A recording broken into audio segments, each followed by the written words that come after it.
quick.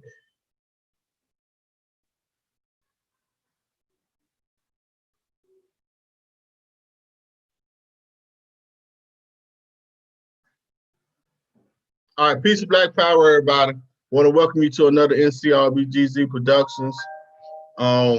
With that being said, tonight we're gonna have another show. It's Juneteenth weekend, so we want to talk about a lot of different topics. So this topic we want to talk about is the black and white, the black problems between the man and the woman in the black community.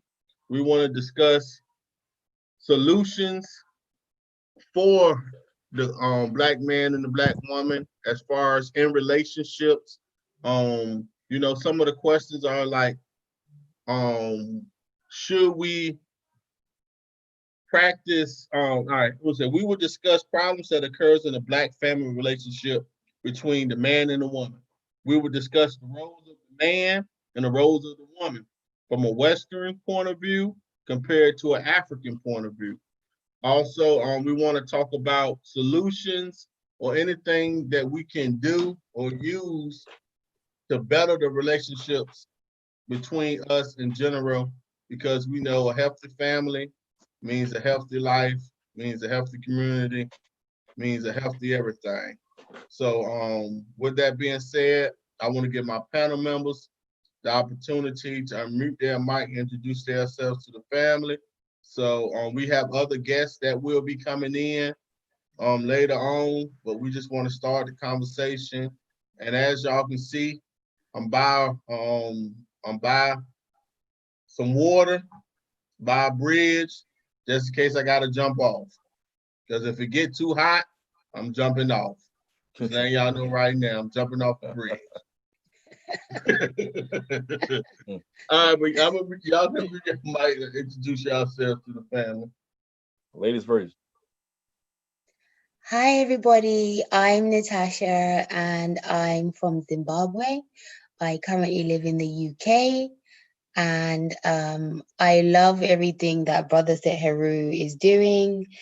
We met through YouTube, and I support everything he's doing. I love the people that I've met through his channel, and I have a YouTube channel as well. But yeah, I'm here to support the Black family.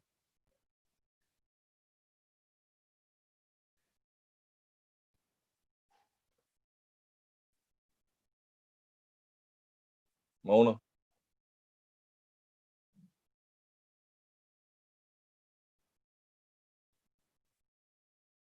Well, this is Neb Unc. I'm in Ray. I'm here to as always, to listen and learn. And maybe to pull in some information that can help me out in my life. Help us all out, with the viewers and everybody out. And maybe to add on to some things that's missing. Not here to argue, dominate a conversation. We're about respect and love and peace. And that's all I'm gonna pass it on this person.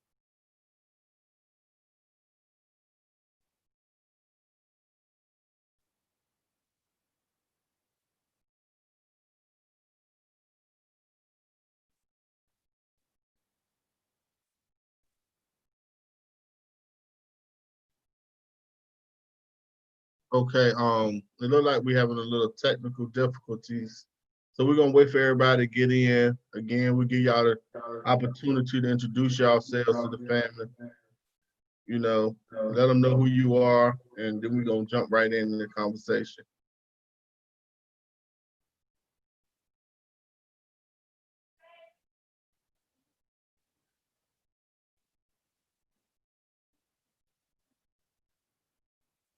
The two who haven't introduced yourself, y'all want to introduce yourselves? I don't know if, well, maybe they getting prepared. They'll come in a little bit later. So what I want to do is, family, I don't know. It's like the link is terrible because people is coming in and out. But so what we want to do is we're gonna start this. All right. So we wanted to talk about, problems in the Black community when it comes as far as relationships and the roles when it comes So, so what I wanted to do, Miss Natasha, since you're the female, you're the only one up here right now. How do you feel about the roles and relationships as far as the man and the woman is concerned, and from a perspective of someone that's in the UK? What do you think about the roles, as far as in the UK? Do you mean the current roles or just the modern existing roles, or what is my own ideals of the roles? Well, either one. What is your ideas of the roles? I think the role is that the man protects the woman and the family. The woman is a nurturer, but I do think that those roles have been completely reversed, unfortunately. I do want people to understand that what happens in America, it's no different to what happens in the UK, because there's some people who think that there's somehow a difference, or somehow it's a different mode. It is literally the same thing. I just feel like right now there's a lot of single mothers, which emasculates the boys a lot that are growing up around them. If it's just mom, grandma, women, I think that's not always the best thing. Some people might not agree with me, but that's just my own personal opinion. I think the roles are much reversed. Where this stems from, I can sort of expand on if you want me to expand on that, where I believe the problems come from.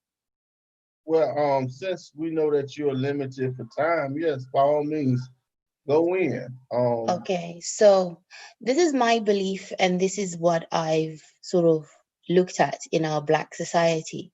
What happened in slavery and colonization is, as the Black people, we felt as if the Black girl suffered a lot. She was raped, a lot of things happened to her.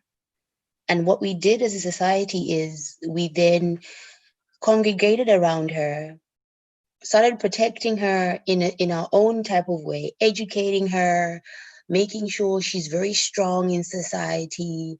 Nothing can, harm her, nothing can get to her. But the problem is, in us concentrating on that, we left the boys behind. We didn't lift up the boys as well. Men suffered as well during those times. In my family, we still have people who are a product of rape, from like colonization times. We have grandmas and everything. We have that in my family right now. Nobody talks about it, but I feel like the Black community has left the Black man behind, the Black boy behind. But the funny thing is, yes, he's been left behind, but the Black woman, wherever you go, is still the most disrespected person. And nobody's really fighting for her. Nobody's really fighting for the Black woman. She's not really loved that much, but she loves with all her heart. So I just feel like the Black men have been left behind, and they trying to find their way. They don't know what's the right way, what's the wrong way. And the moment they ask what's the right way, they get shouted at. Be a man, you should know what to do. They don't know what to do. They don't know where to start as well. The Black female is extremely, extremely strong. I'm a Black woman and I'm strong. I'm very strong.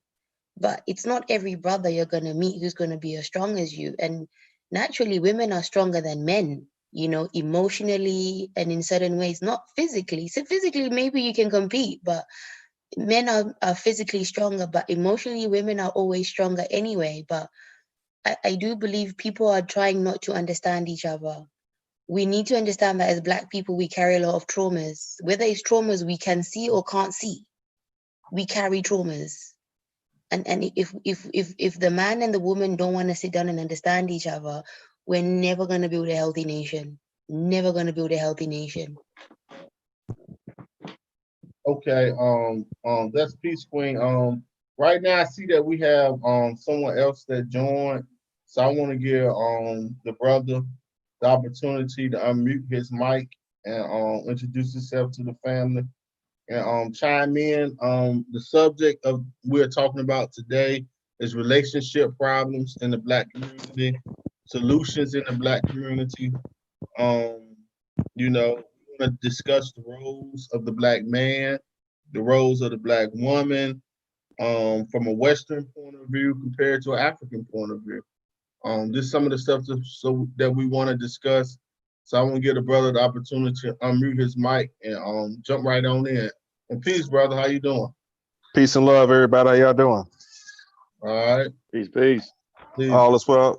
I came in on the back end of the sister talking or whatever the case is, and you know, she made a lot of sense. You know, I think as African people, we take the stance, we take on the whole patriarchal system, which of course is a European point of view.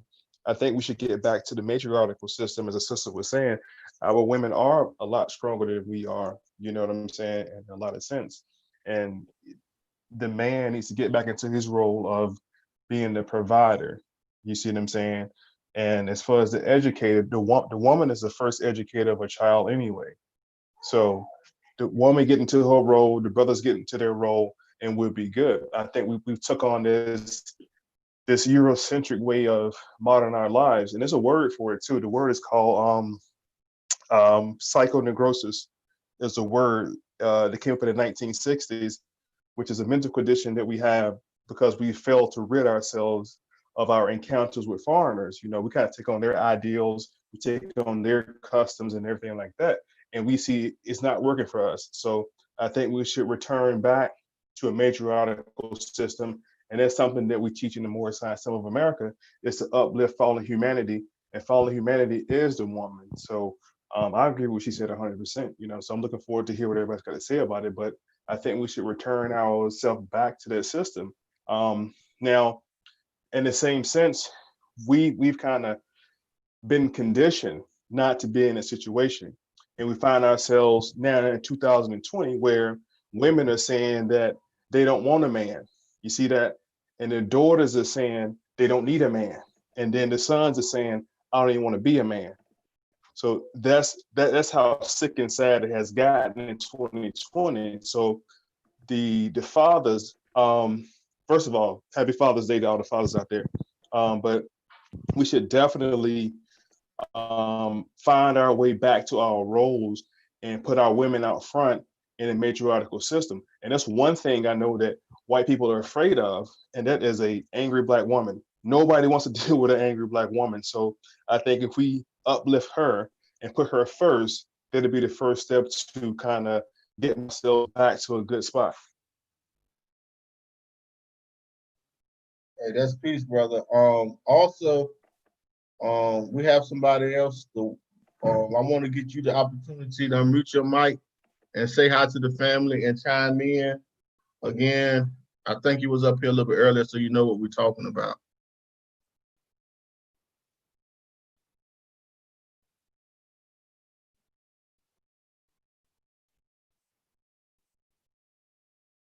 Miss Warrior, Queen Goddess.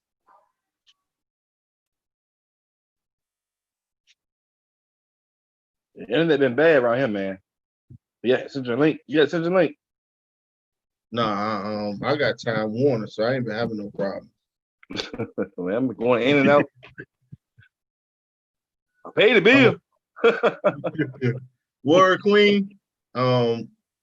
My internet been shutting off all day as well, like coming on, cutting off, and as well as the phone, man. So I don't know what's going on.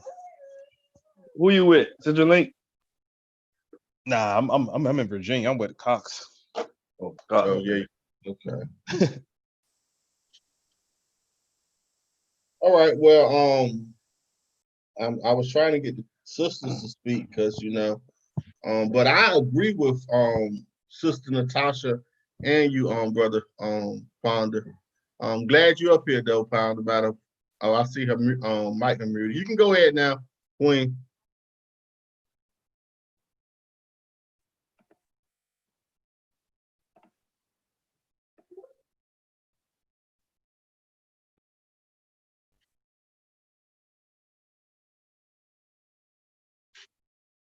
Okay, I don't know. Well, we'll wait for when she come in, but I agree with both y'all.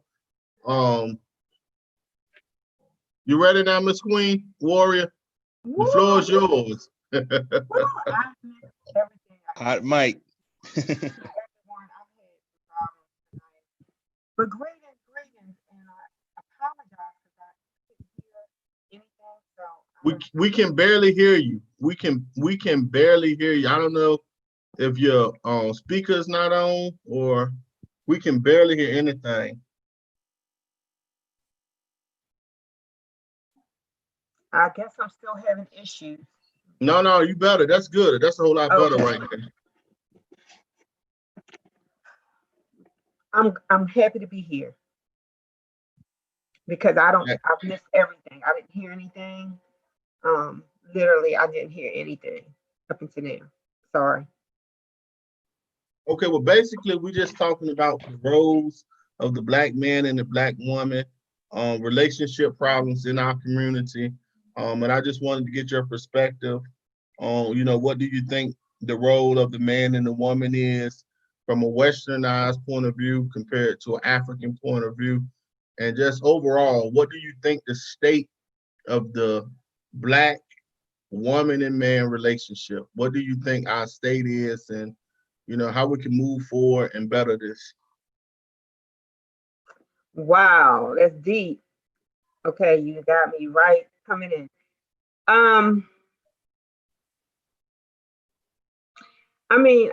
feel like what the role is, it's always been a partnership with respect to both entities. But I just feel like the Western world have just kind of stripped us of how that should look and how we can really optimize and maximize our partnership to impact family first, legacy, and our people and community.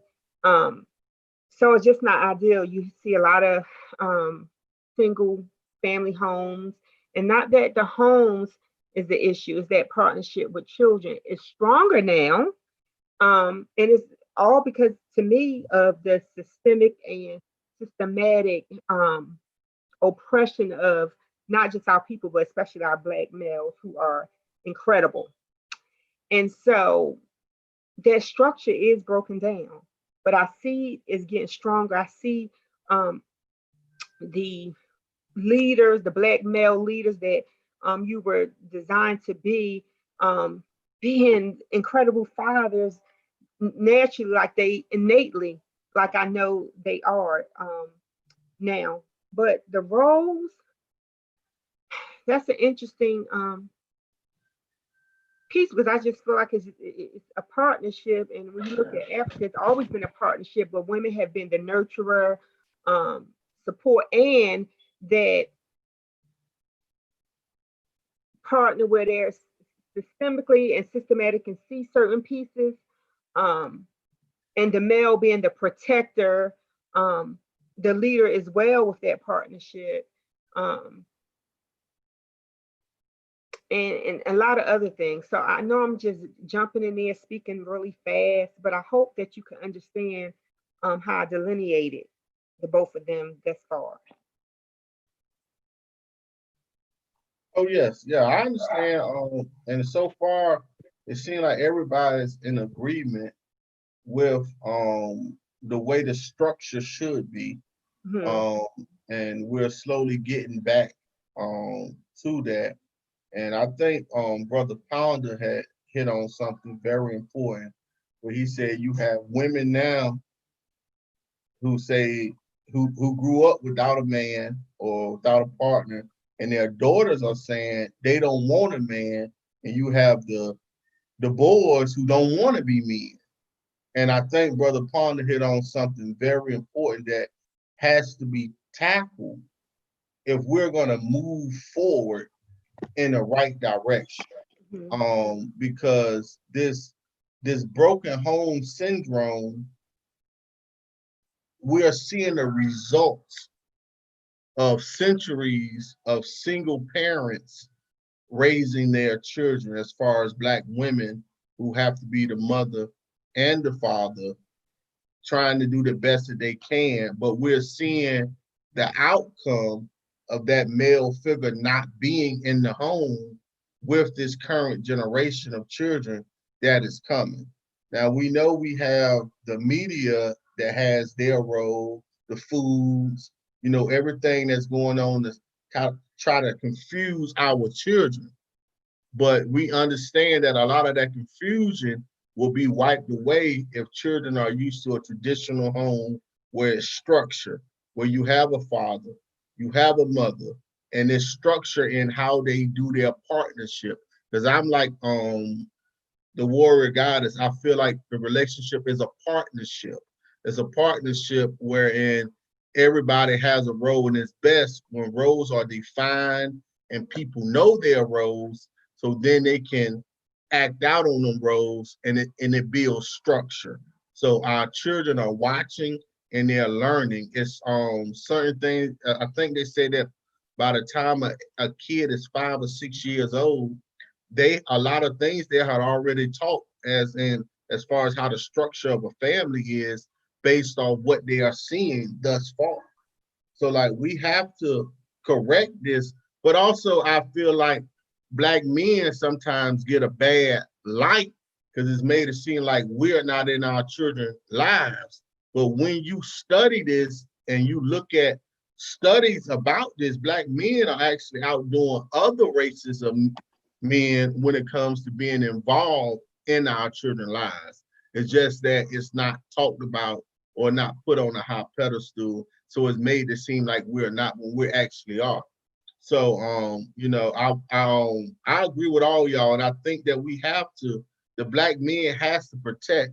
But Sister Natasha said that she feel like she is not protected, and that right there is it saddens me to know that the sister feel like the black men are not protecting the women. Now, mind she says she's in the UK, so we might need to go over there and smack some of them niggas up just to bring them back to reality so they can understand what their role is, or I don't know what's going on over there. I had this conversation with the sister before, but you know, it's sad because we have to protect. So as the women of, I want to ask y'all something. With what's going on in the world today, we see how the police are killing people, murdering us down in the street. We still out here trying to march for justice. Do y'all feel like the black men are failing y'all right now? This is a question I want to ask. Do you feel like black men are failing the black women right now? Do y'all feel like we're not doing enough actually to lead? Do you feel like black men have shown that they are capable of leading right now? What do y'all feel? How do y'all think about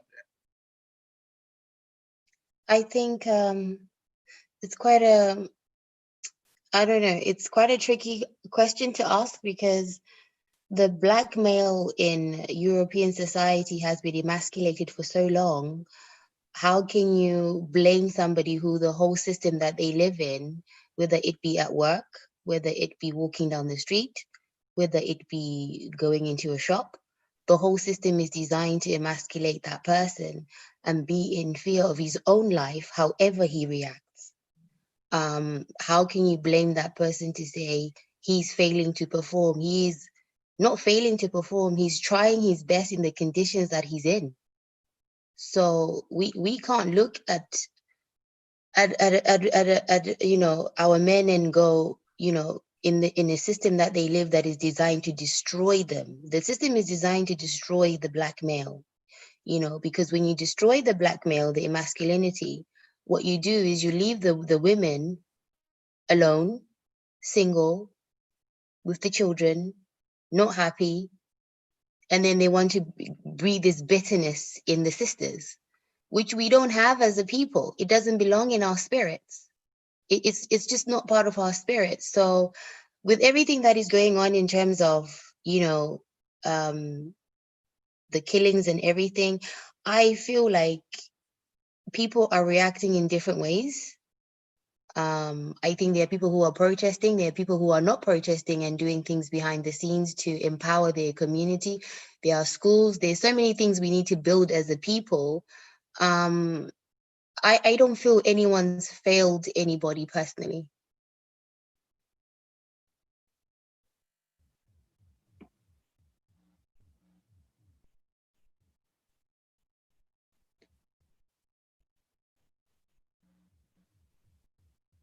Okay, Warrior Queen, what about you? How do you feel about that? What I asked? I feel like I would have to piggyback on Sister Natasha. I feel like the black male has not failed um, me. However, have kind of walked along those lines of the structure that has been set in place, like she said. Um, the black males have been, and I say black males, males of African descent, have been targeted. Um, we have jails that are, being built for our males. Um, we have children in multiple homes, and it's not really that, because we have some religions where if you're a father and you're a male and you're that figure and you're having those roles that you're impacting family, you can be effective in one home versus two or three, depending on who that male is. So it's not so much as the absence of. Um, so I would say in many ways, um, that black male role has failed, but not the black male's failings, if that makes sense. And that's because of what has been set up to do so, to really marginalize people of melanin, to marginalize the entire group. And if you can, target that male, and if you can get that female where those male and female aren't having that partnership or the respect that is needed to continue to multiply and bring forth individuals who are stable, then the job that has been set in place is done, if that makes sense. So if because you need both man, woman, and child, not what we've heard. So if you can kind of marginalize that man and female, and the male is the target, you don't have the issue. You're gonna have some of the issues that we see now. So I know I went all around that question, but I wanted to be fair in my response to that question. Okay, thanks. We have two more people that joined, so I want to give them an opportunity to introduce themselves to the family. We can start with, so one person has their hand raised. I want you to introduce yourself to the family, and you can jump right in on the conversation. I think you're the one that wanted to have this conversation, if I remember correct. No. No, it was for Katina.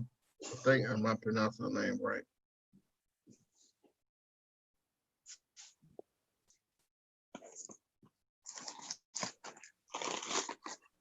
Well, you can introduce yourself. It don't matter. I'm sorry. Who was LG Stylo? Oops. I said you can introduce yourself to the family.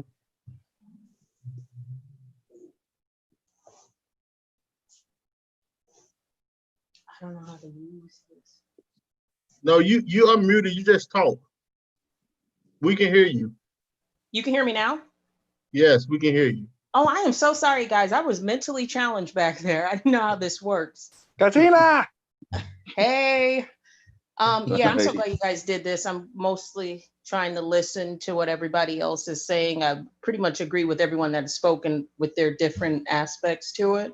So I'm just listening, and then I talk a lot. So I'm gonna let everybody else talk and get in there, but I mostly agree with everybody's saying.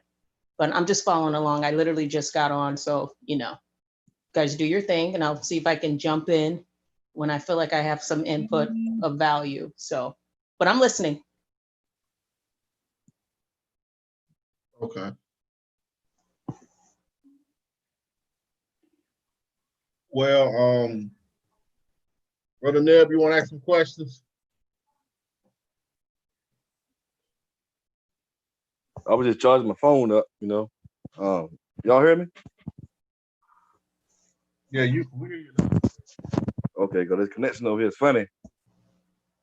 But I think everybody is on point. From brother Ponda, you, sister Mona, Warrior Goddess, you know, everybody's on Natasha, everybody's on point. We need man, woman, and child for this. You can't just do it. Just a man, just a woman. You know, we need to do it together. And if we are separated from a man or woman, whatever, we need to be in that child life. There's no excuses. We need to be in that child life.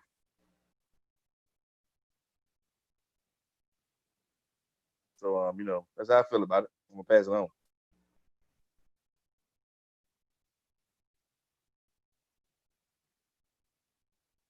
Yeah, and I concur. You know, so I'm about to spice some things up because I like to get stuff started since we up here, right? And we're gonna have a conversation then, right? So when we look at the demographics, right, as far as the ratio of man to woman, or actually, you know what? It's a couple people that just joined, so I want to give them the opportunity to unmute their mic and just say hi to the family, and I guess we can jump back in the conversation. But I'm gonna ask a question. It's dealing with the ratios of men and women from a global standpoint, and you know, and I want to ask a question pertaining to when you look at things traditionally on the continent of Africa, as far as their structures of the families. Do we feel like in America, our families are structured the same, and or should they be structured the same? Actually, you know, because we are a unique people over here. So do you think that our family structure should be similar to those on the continent, or do y'all feel like our family structure to be modified or different since you know, we're here in America? I think that's a good question.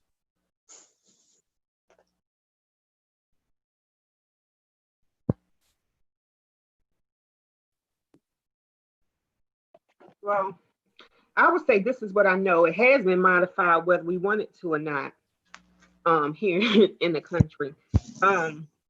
If we look at the continent, if we look at ancient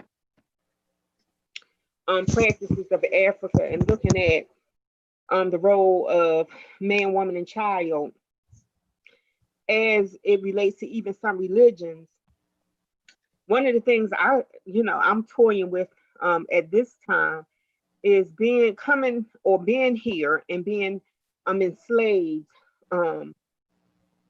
We had males helping to produce and then taken away. And so we had children everywhere, same thing with the woman. And so I'm wondering, when you talk about relationship and how systematically males have been kind of programmed not to be in the house for whatever reasons, or not being that figure, whether he was in a house for whatever reason. I'm wondering, and when you even look at loyalty or honesty or infidelity on both sides, I'm wondering if that is a breakdown because of invited me to this whatever thing, and I told him I would get on because he's been trying to ancient practices. So I'm wondering, does that have something to do with some of our breakdowns? What is in the bloodline, meaning reproducing, and what we have been forced to do? I have toyed and wondered, is that some of the breakdown? If you're following me.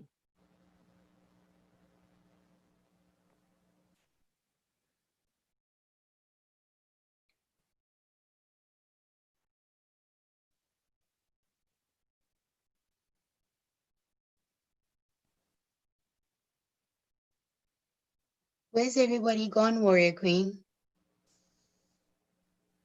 I don't have any idea. This has been a unique night. Live. What is going on? You are I- the host now. I'm the host. Yeah, you're hosting it now.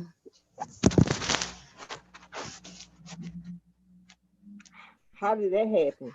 Yeah, Yo, she's y'all the hear host me? now. Y'all hear me? Yeah, we hear you Yes. now.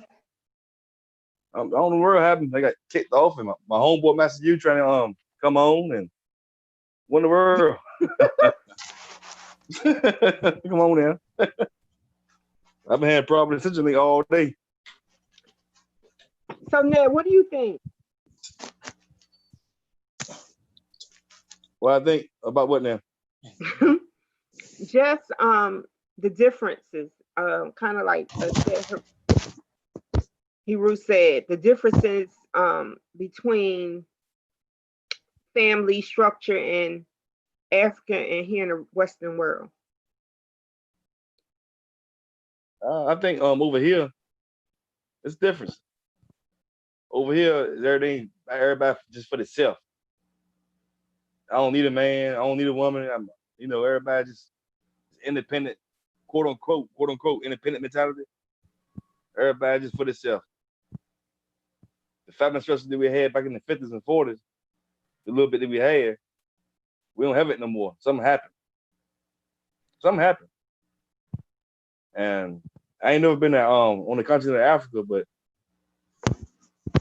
as far as over here, we're kind of broken, And I can put some of the blame on the man. 50 on the man, 50 on the woman. But more so the man. But I think the problem can't be fixed. Even though we seem like we long gone, it can't be fixed. But we gotta get this next generation, raise our grandchildren, talk to them and lead by example. I just talk about it. But over here, to me, is a dog eat dog, over here in America. Everybody for themselves, getting over people. We got trust problems, we got trust issues. There's a whole lot of things I see in over here in America. Okay, I'm just gonna chime in. I was born back home. I grew up in Zimbabwe, and then I moved to the UK when I was 14, 15. And what I will say to everybody is when I moved over into Europe, I was shocked. I was really shocked to the family setup, how people lived, how people communicated with each other. I mean, I remember sitting at the dinner table every night, me and my brothers talking to my mom and my dad, just being shocked that the way people communicated, the way people did things, even the African children of African descent, it just floored us. What I'll say to you guys is lifestyle is very different on the continent and here. Continent has a very laid back lifestyle, right? So people are not in a rush to be stressed. People are not in a rush about money. People are not in a rush about things. Then you come into America, Europe, it's a capitalist world. If you've been born in a world where there's capitalism, yes, in the 40s, when people had money, they shared it. Couples, when they struggled, shared everything. What has happened is we have smartphones, we have TVs, we have computers. And what people consume is junk, junk, junk, junk, which affects the family setup. The family setup has been the one that's been targeted the most. Consume, consume, consume as much as you can. What does that do in a household? It puts money pressures on a family. People fight about money. People, all they focus on is money, money, money. Do we have the best house? Do we have the best this? Do we have the best that? And then what happens? You all stop concentrating on your partner, who he is, who she is, your children, your family setup. Everybody starts looking somewhere else. It is the programming. It is the program. Africa is not infiltrated like that. So if we are going to make a change into America, Europe, capitalism is the biggest monster everybody's fighting in everybody's house, in everybody's TV set, in everybody's phone. Because how much marketing do they do on the TVs and the phones? Everybody wants to have the best everything, but they don't want to have the best personality. Everybody wants to go in the gym and look their best, but they're not working the inside of who they are. So the lifestyles are very, very different. Africa is the only place, or very few places on earth, that doesn't have capitalism. So their lifestyles are very, very different. Children are able to be children. Parents are able to be parents because they're not living in that crazy pace. Here, if everybody's worried about bills, everybody's worried about bills. It's all everybody thinks about every day. So if he loses his job or he earns a little bit less, she's screaming at him, she feels pressure. It's a pressure-driven society. It's a pressure cooker all the time. So the lifestyle on the continent can only be lived on the continent. It can't be lived anywhere else.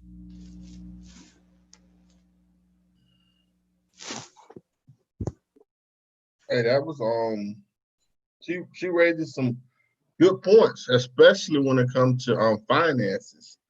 And how many people can attest that finances are problems in relationships?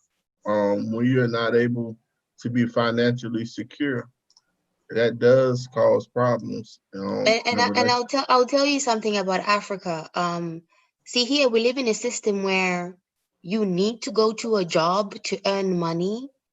In Africa, you can be a single mother, a single father. You can literally leave your house, sell fruits, vegetable, hustle, and earn a living to feed your family that day, lunch, breakfast, and dinner. Here, you can't do that. You need to wait for the system to tell you you've now got a job, you've now been screened, this has now happened, now you can start working, there's a payday that we go by, everything is by a system. Africa doesn't run like that.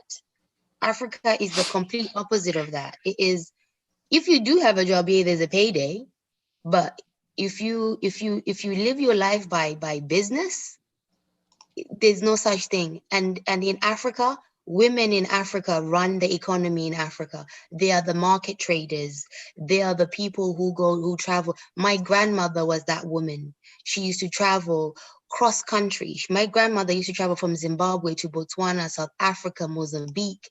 She would go into East Africa. Those women trade cloths, they trade everything. If you go into Africa, the women are the backbone of the economy of Africa. It is not the men. Ask anybody living in Africa right now. Those mamas selling every day, they circulate the money, they control the economy by what they trade. In Africa, we have always been traders, and trade is the biggest thing of the economy. So it's a completely different way of living and thinking. They are not in a system. Africa is not in a system. It is a free world over there. It is open sesame. It's whether you hustle harder than the next person. Here, as I said, oh, yeah, there's about 50,000 other applicants. We'll let you know if you get the job. It's a system. It's a system. So that the family, the way it's going to live, it's going to have to fit the system. That's my 2 cents. Well, I will veg back off something that you said as far as the women run the economy. Now, when I went there, she's so right. When you like, I was telling some people, when I went to Ghana, when you pull up to the stoplight, the women out there with the things on their head, they coming right to your window, asking you, what do you want?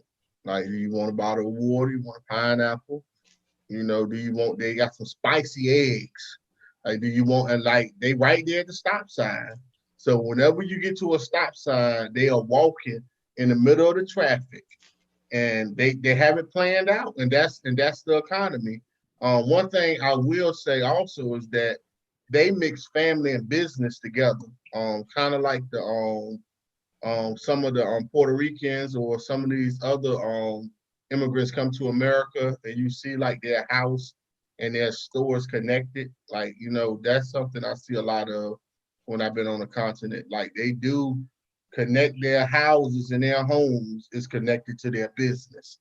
Like the back side of it, the front side of it, when you see it on the road, they may be outside selling something, or if they cooking food, but when they shut that up and you go through the gate, you'll see it's hooked up right to their house.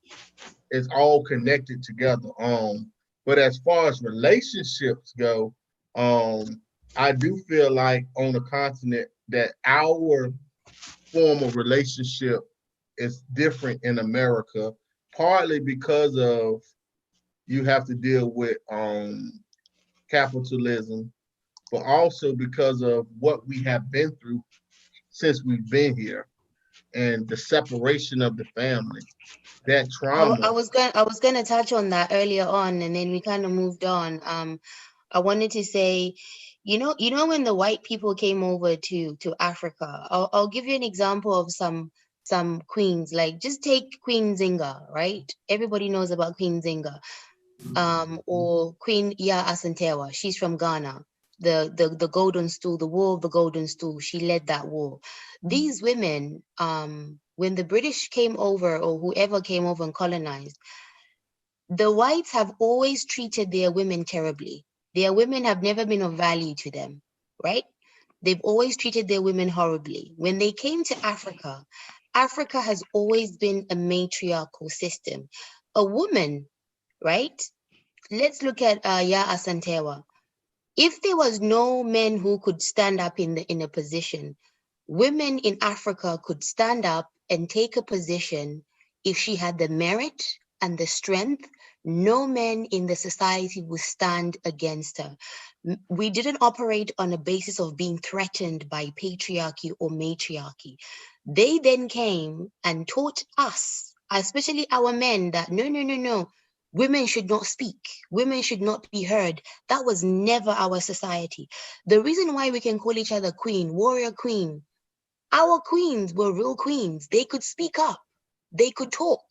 You could stand up as a Black woman and say, no, I don't agree with this.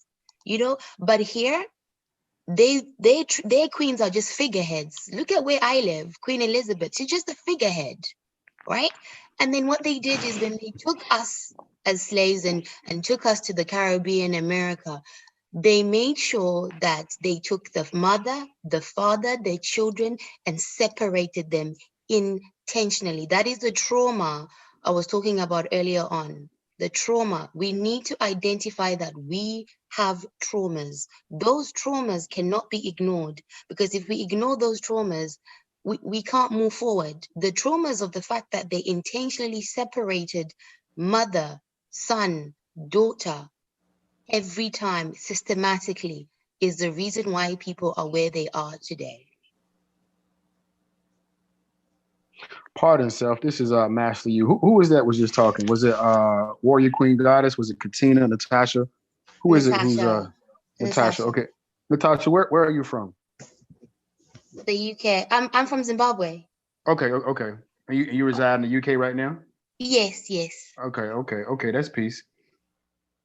Well, so yeah, I'm Master You, and I reside here in United States of America. And I heard you were saying you are against capitalism. Yes. Why? Why are you against capitalism?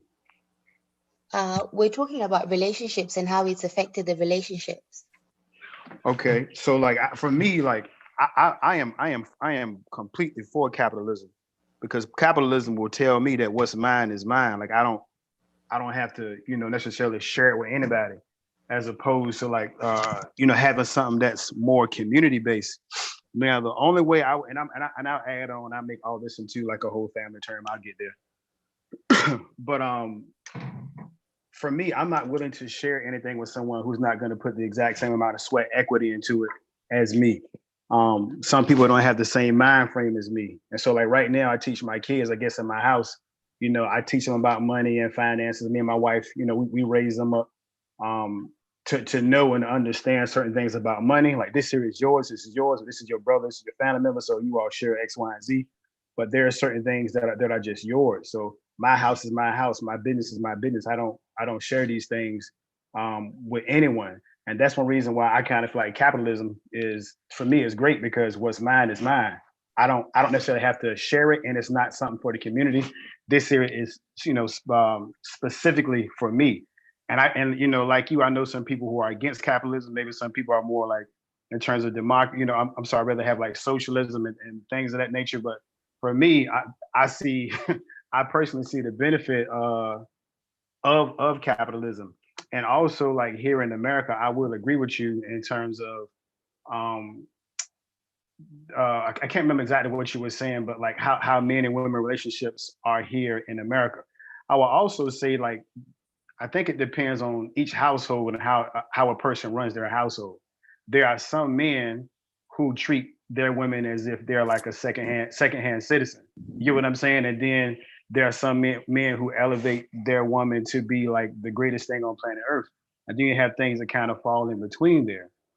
For me, I elevate, my wife. She doesn't sit behind me. She sits right beside me. We both make decisions together. I'm not against a female ran society or a male ran society, as long as it's done righteously and everything is done in a decent and in order, which I mean is everything is done right and exact. Makes sense what I'm saying or no?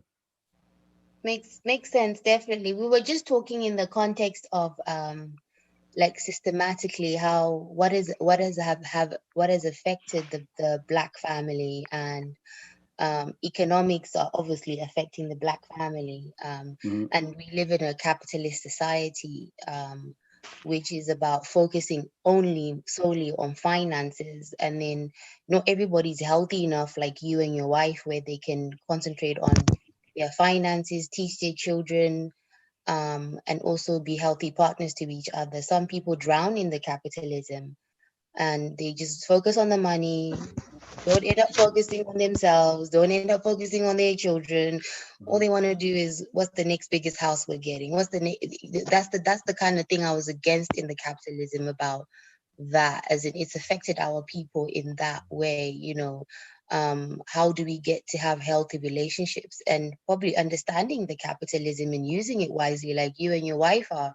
But most of our people don't understand it. They just think, money, money, money, money, money, money. And then everybody's under pressure. The husband loses a job, wife loses a job, everybody's at each other's throats. It's that kind of scenario. So we love what you're doing. Yeah, I really like you, Master You. I've been on a few lives and you've been on. I love everything you stand for. You're a great brother.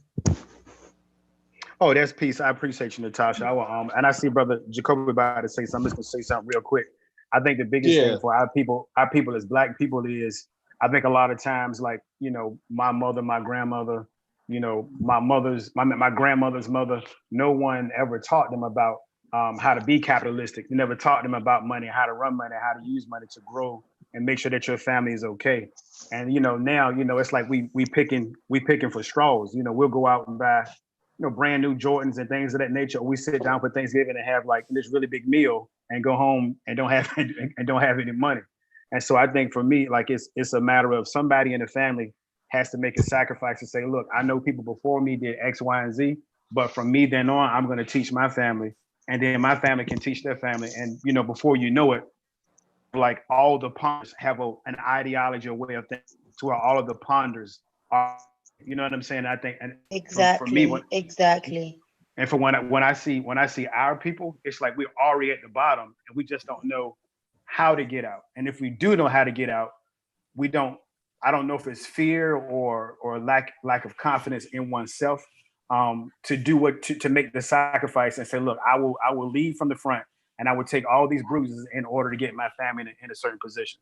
So, but yeah, everything you said was great. I'm sorry, Jacoby. Go ahead, brother. No, I mean, you guys are making some excellent points. And to the sister Natasha, I can sit and listen to you talk all day. I don't care what you're talking about. You can anything, because you sound so thorough. I mean, serious, because your voice and your intellect comes through in how you articulate what you're saying. Now, the whole time you guys were talking, because I steep myself in history, understanding the historicity on both the continent of Africa and over here in North America, you see. And we're talking about capitalism and the capitalistic society. We're talking about the race for money or for earnings or for materialism. And I'll speak to the continent first of Africa. We have to understand that the Europeans came to Africa and dug up everything we had. Like, we had it and we still have the wealth. They came and monetized a stone they call a diamond. They came and began to monetize these materials that we already had. It was said in some memoirs that when Columbus came to North America, that the ancestors were wearing gold like it was, regular stuff. Like gold was nothing. They came and monetized that. And we take that in context and go into the transatlantic slave trade. And just say, for example, if either you were a millionaire, and I come into your mansion and take you out of your mansion and deprive you of the necessities of life, of how to live, and I put you in raggedy clothes and put you in burlap sacks, and I do this for generations at a time, you begin to think poor. You begin to believe, you begin to accept the fact that you are less than, especially if you have tattered clothes. And it happens right now in America, right?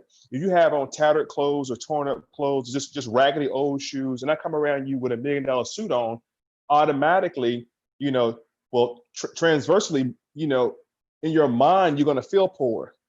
So my point is, our people here in North America were deprived of simple necessities like education, new shoes, new clothes. A lot of, look in the pictures, a lot of the slaves were barefooted. They didn't have any shoes. So look, here's what happened was at the end of the Civil War here in North America, once the slave trade ended, and I say this supposed emancipation, because we have to understand emancipate means to transfer property, not to free. So at the end of the Emancipation Proclamation, here's what happened. Jewish Northerners called scallywags and carpetbaggers came down to the plantations, because the plantations were all destroyed due to the Civil War, right?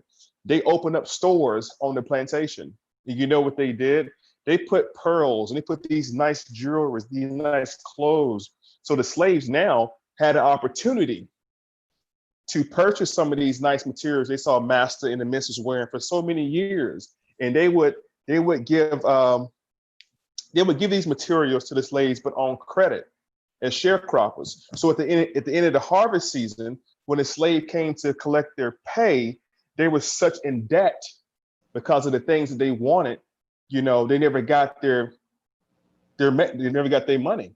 So this attitude from our people continues through what's called epigenetics, and that's a genetic marker. It's a certain behavior that we have. Black people as a whole in North America just started getting money. There was a small percentage, about 4,163 Black millionaires during the time of slavery. It's a very small number compared to the white population. So now we have the ancestors who, we want nice things, and this goes into, and I'm jumping around, but historically, this goes into the late 60s and 70s, where Black men even turned to pimping our women to get money. We turned to selling drugs to get money because we were sold the American dream for so long, right? Of the picket fence and the nice houses, but we were shut out of that side of society. Like, we were excluded from those nice things. So when we had the opportunity to get those nice things, we did it by any means necessary. We weren't really educated on how to get money, how to maintain wealth. Even today in 2020, we struggle with maintaining money and generational wealth.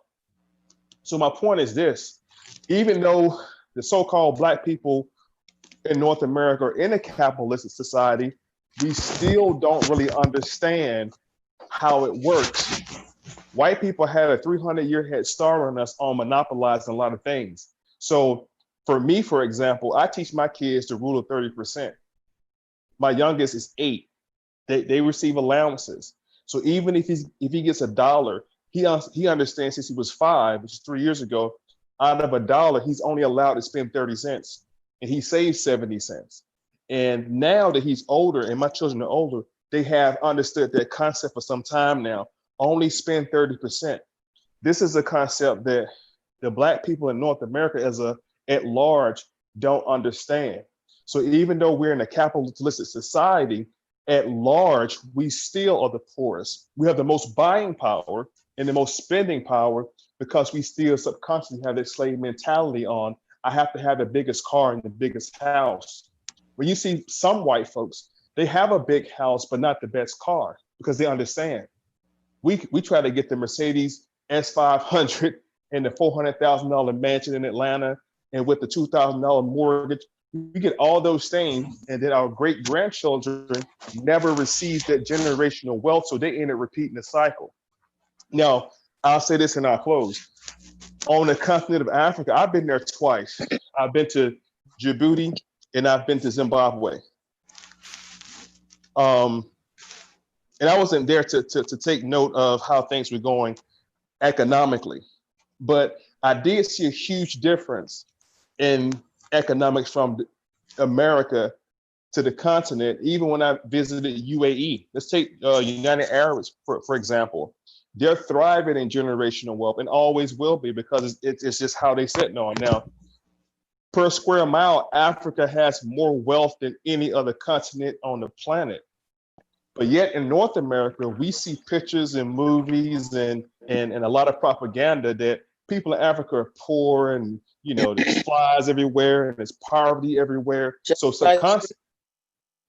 subconsciously in North America, we don't want to go to Africa at large, you know, for tourism, which is not really going to visit and understand the economic thing. So I think to close the gap on the relationship between us here in North America and over in the continent, we, the Black Americans, should begin to have more of these conversations and share our capitalistic ideology with our brothers and sisters on the continent and formulate our own capitalistic society amongst ourselves.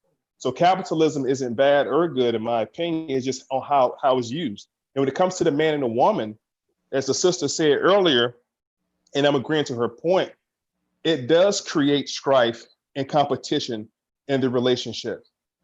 Some Black men are embarrassed that their wives make 100,000 plus a year and they only make 40, 50,000 a year. I'm not. Me personally, my wife can go make 2 million a year and I work at McDonald's personally, because it's in the same household. You know, it's a partnership. But unfortunately, at large, it creates an issue because the man, we feel, you know, it's the ego. We feel insufficient that our wives are making more money. So the capitalism in North America does create diversity and animosity when it comes to the man and the woman. But to my point earlier, Black people in America are just now getting money as a whole. We're just now getting it. And we don't know what to do with it. So we do foolish things. And unfortunately, it's to our detriment sometimes that we do these foolish things. And that's all I wanted to say. Can I just throw it out there that our group and the group that we belong to, as far as people that are conscious and know what's going on in the Black community, that's not the entirety of the Black community. So we could sit here, I cannot tell you how many times I've been on YouTube, Facebook, or whatever, where Black people will fight over what religion they belong to or what group they belong to. We, out of all the races of people, have the biggest problem with coming together. That's why we don't see a lot of progress, or our progress is very, very slow. That's true. And so when I might have been a part of some of these groups, I know there's someone on here that can tell you I used to really go hard on Black men, and I still do to an extent. But I cannot tell you how many lives, Facebook or YouTube lives, where it's specifically, if it's not an American Black talking to a Caribbean Black or an African Black, just going at each other from how they were raised. What's this? What's that? Why are you coming to the States? Why are you doing this and that? And they get vile and they get ruthless. But probably one of the biggest things out there is the Black male versus the Black female. And when I tell you they go in and cut off heads, like they do it so easily. And so there's no courtesy, there's no respect. It's like they're in there to cut off each other's head. And I I mean, I know there's like a red pill thing going out there right now with, you know, it's, I guess it started with the white guys doing it, and now the black guys are doing it, where they're saying, don't date black women in America, go to wherever else, just don't date them because they're this and they're that. And it's basically what I'm saying is black people don't trust each other. And we're the only group that can really, like this group right here, it's rare. I can't even express how many times I've seen people who were friends 3 months ago and then they go off after each other, like down the road. We have the hardest problem finding something in common and sticking with it to progress everybody that is of African descent. And I'm telling you, it is the worst that I've seen. It's so bad that I don't even go on some YouTubes to do anything. But I think that's a big problem as to why we don't progress the way we do. I mean, if a black woman doesn't trust a black man, how are they going to make black kids? And how is that going to progress? Is that Sister Katina? Yeah. Sister Katina, I mean, you a lot of things you said was spot on. You know, in my nation of gods of earth, in the 1 in 36, we have it's the fifth, the 136. It's called the English C lessons, and it's the 5th degree. We may say it's a power degree, but it says he does not know he's my uncle. And before that, it basically talks about how this person was brought to North America by a slave trader. And when this person got over here to America, that person didn't speak their language. And not only did they not speak their language, that person did not know who their family members were. And so when they came over here, they began to become indoctrinated into a specific culture that was in opposition to what they knew before they were brought here. You follow me so far? Absolutely. This instead of me just going doing, quote lessons, I'm giving it to you that way. And so with that being said, if I look at that degree and I apply it to like what has been going on and what's going on. You're now. fading out a little bit. I don't know if it's my headset or if everything. Can you hear me now? Yeah, a little bit better. Okay. And so basically what I was saying is we have been taught that all black people are my enemy. So you have American blacks versus Caribbean blacks, American blacks versus Africans versus Haitians. And we all look at each other as if we are enemies. Right. You know what I mean? And so Yes. and the whole point of that is because as a whole, we have nothing to really identify ourselves with. You get what I'm saying? Because especially here in America, we I know some people take the whole 23andMe, 21andMe, the little blood test and try to tell where they're from. But I kind of feel like that is heavily flawed. We can't trace back our history at all. We don't. I have no idea where I come from. They say, okay, I come from Africa, but what tribe or whatever, we don't know. And so and not knowing these things, and then accepting their culture, I begin to hate my brother or sister because you light skinned, you got certain hair. Your daddy got a good job. I don't have my daddy, and so immediately all of you all become my enemy. And then whenever I watch TV, it's showing all black women as ratchet, all black men as being thugs. If there is a dad, I think that's the worst thing. That's the worst. I agree. And so what we have is basically we have become enslaved mentally to where our enemy is not the people who are out here who's enslaving us. Our enemy is everybody who looks just like me. You get what I'm saying? Like I live in my neighborhood. I'd rather live in a white neighborhood than a black neighborhood. But not knowing in a white neighborhood, the exact same thing can happen to me. You get what I'm saying? It's just that I've been taught. I just been taught that black people would do it. You know, it makes sense what I'm saying? It's just that we have been indoctrinated. And the only way to change that indoctrination, unfortunately, there are some people who are just not going to change. They just, my mama generation on, and some of them might, and even people my age, I'm 38, they just might not change. The only way to change that is really start with your kids and teach your kids and teach our kids a certain way. And be mindful of what our kids are watching on TV. Be mindful of who their friends are. Be mindful of the things that you speak into your kids, and again how we raise them. But if we allow other people, if we allow media and the TV and school teachers to do those things for us, then what we will have is, again, like you just said, a black man hating a black woman. You know what I'm saying? Well, I don't want no American woman. I know plenty of American women who are great. They're nurses, doctors, You get what I'm Well, saying? we have Business such a owners. very hard, You know? I'm sure you've noticed that Black women, what do we double the Black men in America? So they have options where we wouldn't see the options because Black men have a bigger space to date, a dating pool that's wider. Because Black women doesn't typically go out and date outside of the race. That's just not what we do. I don't think it's because we're not desirable. I just think we just don't, that's not something we do. So there's a lot of things going on where we don't have because you know, back in the day when there was Jim Crow or anything else, the families used to come together, and they would come together with the neighbors or whatever to protect who they can while they can. But that you won't find that here today, not unless Jesse is it Jesse Jackson? Is that his name? Those Black leaders come out and then you'll see them in a group. But like I don't really think Black people have a very strong foundation to gather and to go after the same goals. It's just like they pick where they want to go and they stick there and they stay with it, but they don't want to hear opposition or somebody else that has another way of doing things. And again, I think the biggest problem we have is that Black women and Black men, I don't know, because I really feel like since we came over here, it's been like putting to the women to be more masculine, and then they feminize the Black men.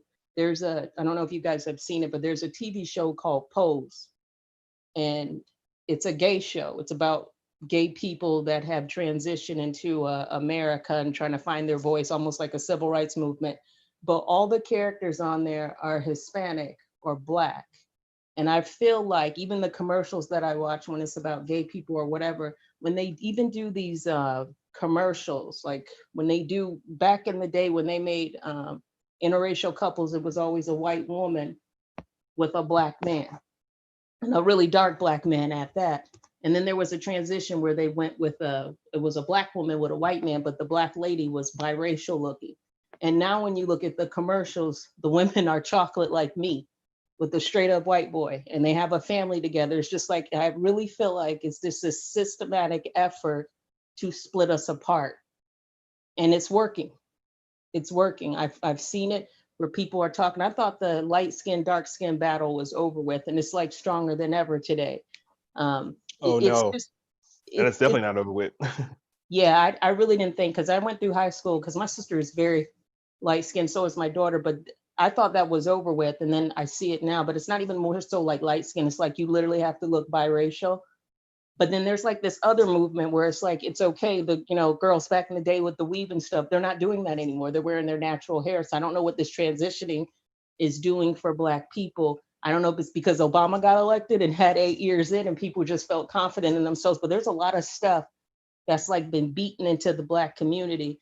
And then for the few of us that are out there like, hey, stay with your Black family, or don't do this or do that, that falls upon deaf ears, especially with the young group, because the younger people don't have the experience we had, just like we don't have a similar experience to what our parents had.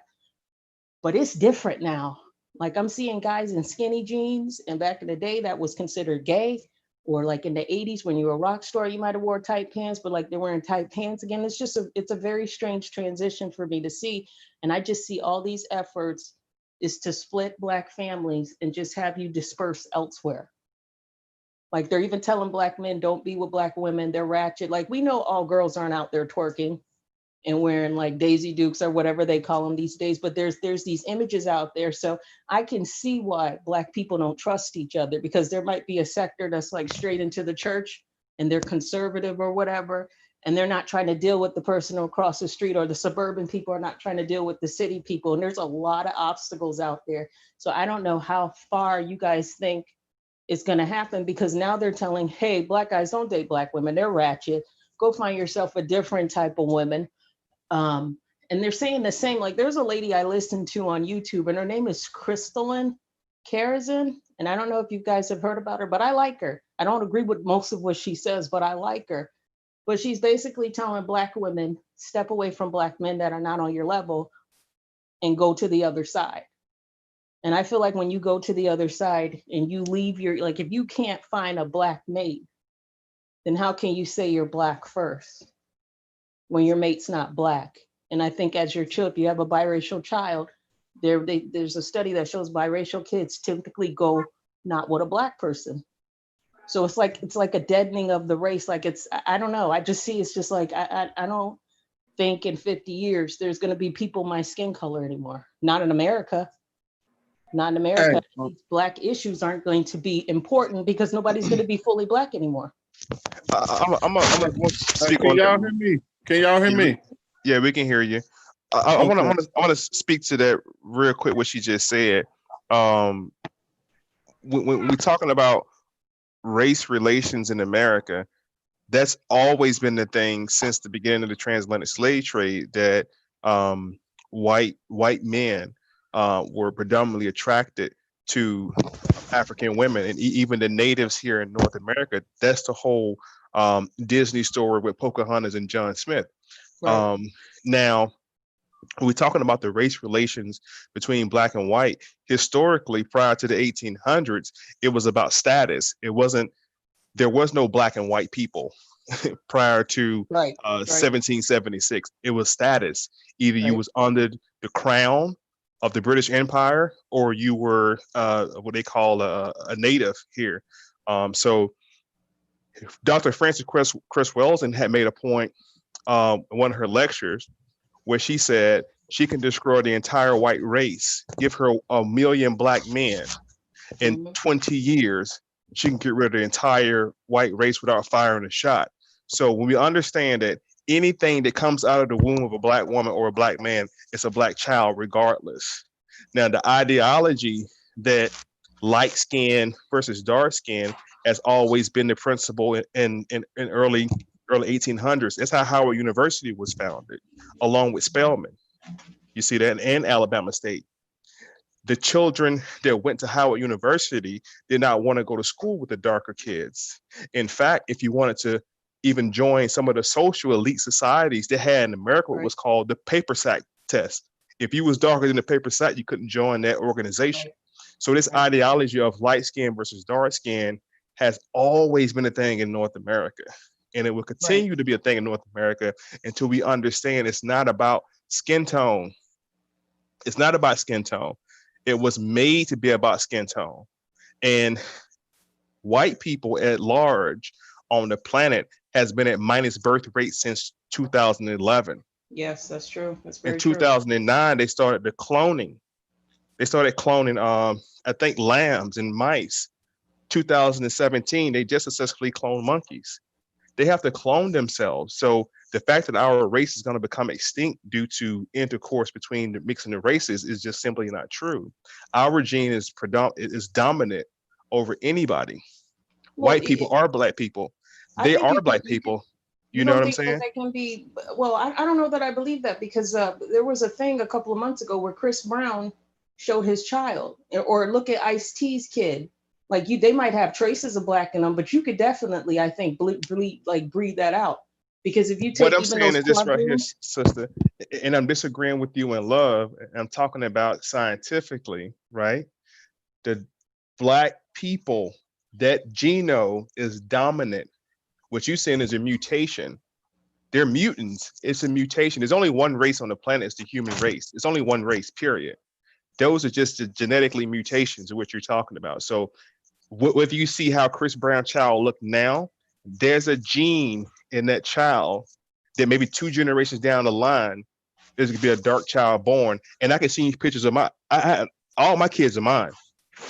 I have high yellow kids, I have brown skin kids, and my daughter's dark as I am. But they all the same gene pool, all the same blood type. Because that's I how don't we think are a as a black people. person, I don't think a biracial would have as much black in them as a somebody straight out of Africa. You know, from the. I don't think that's the same. And I think that if they then go and like it's like mixing paint. If they go again with a white person, those features are who is that boxer? Is it Muhammad Ali? Look at his grandkids. They're white boys. Right, but Nothing you're going about off of them is skin black. tone. You're not No, I'm basing it going off off of genetics. I'm going off of Genetically, facial there are features. light skinned people in Africa. On the west coast of Africa, right? Right. The But they have Ethiopians are African. The I'm not Nigerians are going solely African. off of skin because there's black people. Yeah, you can be lighter, but you're still black. And there's the things that make you black is the way you look, like your facial features, your full lips, your nose. They're just like there's people that are Asian. I mean, there's some blacks that look like Asians or and vice versa, but I don't think I don't think that a biracial person is like somebody straight out of Africa. And then when they go, as statistics shows, when they go with white people, it's like breeding it out. There's like, what do they call them? Is it the quadroons or whatever? Like you can take black out. Just Okay. like looking at their hair. But Y'all you're let me- talking about let- skin y'all let me tone. You're jump not in talking real about fast. genetics. Go ahead. Y'all let me jump in real fast, y'all. I just want to add on to this conversation of the black people not being here. We gotta kill that right now. Because in America, out of the 51 states, I think it's about 30 states that the Caucasian have a minus birth rate. So their birth rate is under minus in over 30 of the 51 states in America. It may be even higher since the last time I checked this. So as far as their birth rate is concerned, they are dying out. It's studies that says by the year 2050 that by the year 2050 over half of the world population is going to be on the continent of Africa. And there's studies that saying by the year 2100 that in America, the average age of Americans is going to be in the 40s because the Europeans are dying out. Dr. Kaba Kamen done a lecture called, or Dr. Booker T. Coleman, so some people may know him. He done a lecture called They Were Born by Mistake, but they're going out with a purpose. Because if you look at the Europeans throughout right now in the world, if you look over there in Europe and certain countries, they are just dying. Doesn't that make you more fearful that they're they're just going to try dying out. tactics to get us? They're genetically weaker, and My point is I'm trying to get across is though, as far as even white people that are mixing with the black gene, see, we have to understand that they come from us anyway. Yes. That's right. So, Yes. That's Yes. right. by them Yes. coming from us, the first thing they supposed to have done was automatically found the bluest or blackest thing possible and made it with. But what they did, they done something opposite. Because if you pay attention to animals, if you watch cockroaches, right? Albino cockroach would not mate with another albino cockroach. It would only mate with a black or brown cockroach, right? If you look at albino gorillas, they won't mate with only but black or brown melanated gorillas. Even peacocks. If you look at the peacock bird, the albino peacock will not mate with another albino. They will only mate with Africans or a darker or melanated bird. What these Europeans did was they made it, they had, I forgot what the word is called, when they didn't mate with Africans. They made it with themselves, but that prolonged their life, but they're dying out. So this thing about African Americans on the continent of America being gone, no, we're not going nowhere. Even if the Europeans are mating with us, it's them that's gonna die out. The melanin is gonna always overwhelm. If you pay attention to the temperatures are rising. It's a lot of things that's changing right now. But back to this, the black man and black woman. If you listening to somebody that's saying black men, then I wouldn't listen to that person. Like if because this is the way I feel. I feel like this. Like we have the power and the ability to listen and observe information from anybody.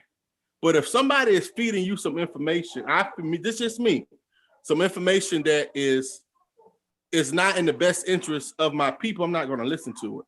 So like when you said that it's a movement's going on where people are saying don't date black men, don't date black women, I don't know where it's at. Because in my circle and the people I deal with, we love black women. They love black men. And this is how I live my life. I live my life around people that think like me.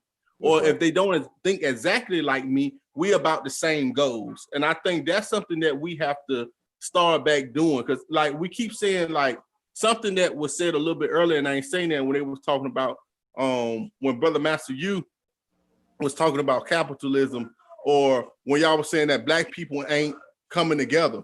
We tribal people. So even though we are amalgamation of all the tribes, because when we came here, they amalgamated all of us together, along with the indigenous people. We're amalgamation of all of them, but we are not one particular tribe. Even on the continent, they are not one particular tribe. So we're not going to have everybody that's going to come together. But what you have to do is find like-minded people. And you get them pockets of them like-minded people. And no matter, I don't care if it's 3 or 4 of you, and you build. And that's what we have to do. We have to get like-minded people together and build. So in my world, I don't know nothing about this brown, light-skinned mess. I don't know that. In my world, it don't exist. Because the people that I deal with, that's not what we're about. We're about black unity, black love, and raising black strong families. It don't matter if you're light-skinned. It don't matter what color you are. If you about black people and raising black families, that's how we deal. So it's new to me to hear this, because my circle, I don't mean to interrupt you. It's heavy in the black sector of YouTube. There are groups out there. I'm talking about with over 100,000 subscribers. They are heavy. You've got to at least listen to a couple of them. Some people are very, very strong with the black movement. And some people are there, but they're not all the way. And they're telling you, go date black, but don't date an African-American. Go find a black in another country. It's very heavy out there. And for the woman that I was speaking of, she's not saying don't date them just because they're black. She's saying date someone in your economic range or something of that nature. And in that category, and I'm sure you guys have the stats on it, black women were designed with that masculinity in them. Hey, just take care of your kids or do this or just leave them alone. They're telling you don't deal with essentially bummy black men. Step outside of that. So if you're a woman that's with a man and he's going through the struggle with you, she's saying leave him. There's other options. There's other men that are doing better. Leave the black man alone. And statistically speaking, I'm not saying, like I said, I don't agree with the majority of what she says, but I do like her. But when you have black men out there that might not even be on your level telling you, hey, you're not good enough for me. I'm going to go get me a Latino woman, or I'm going to go get me this fat white woman over here. I'm just going to do it because I'm not dealing with black women. They're holding me down. You know, there's this whole movement that's saying that black women on welfare is what brought the black men down. There's not a lot of black groups out there collectively that are in support of one another. There's more division. You could say it's been designed that way or whatever, but it exists. There's more groups out there like that. Like you said, it's not even in your world or whatever. It's heavy out there. And I'm not even on YouTube like that, but I've been listening to it for years. And I'm telling you, they go at each other's neck and it's bad. But it's like, if you look at stats, they'll tell you black women are more educated. They'll tell you black women make more money. They'll tell you black women do this and that. And we're the only race of people. We're the only race of people where the men are doing worse than the women. And it's out there. It's not something I'm making up. It's available on YouTube, but this is what's out there. And that's what's being fed to black people. And it's available and easy as a click of a button for people to hear. It's out there. Like you guys, you don't only have the system against you, but now you've got people just out here typing and saying stuff and just being very divisive. And they're telling you essentially don't be with each other because there's a high chance that we're the group in America that's doing the worst in all categories. We're doing the worst. And they're telling us don't go with each other because you're both doing bad. So step out and go with someone that's doing better and help your family. Can I say something real quick? Yeah, go ahead. So, Catina, based on what you just said, we're the worst one out there that's doing the worst. Why do you think that is? I think there's a lot of people on this panel can tell you why that is, whether it's systematic, mindset, various things. Because do you really think that we support each other though? No, I said that before. We don't support each other. We don't. And everything that went on the other day with the protests and the looting and everything like that. And, you know, I disagree with it. I understand the anger and the pain. I grew up in Jamaica. Jamaica is a very small thing on the map. It looked like a little dot. Okay, it's very small. And I grew up where I see police brutality all the time. And what do?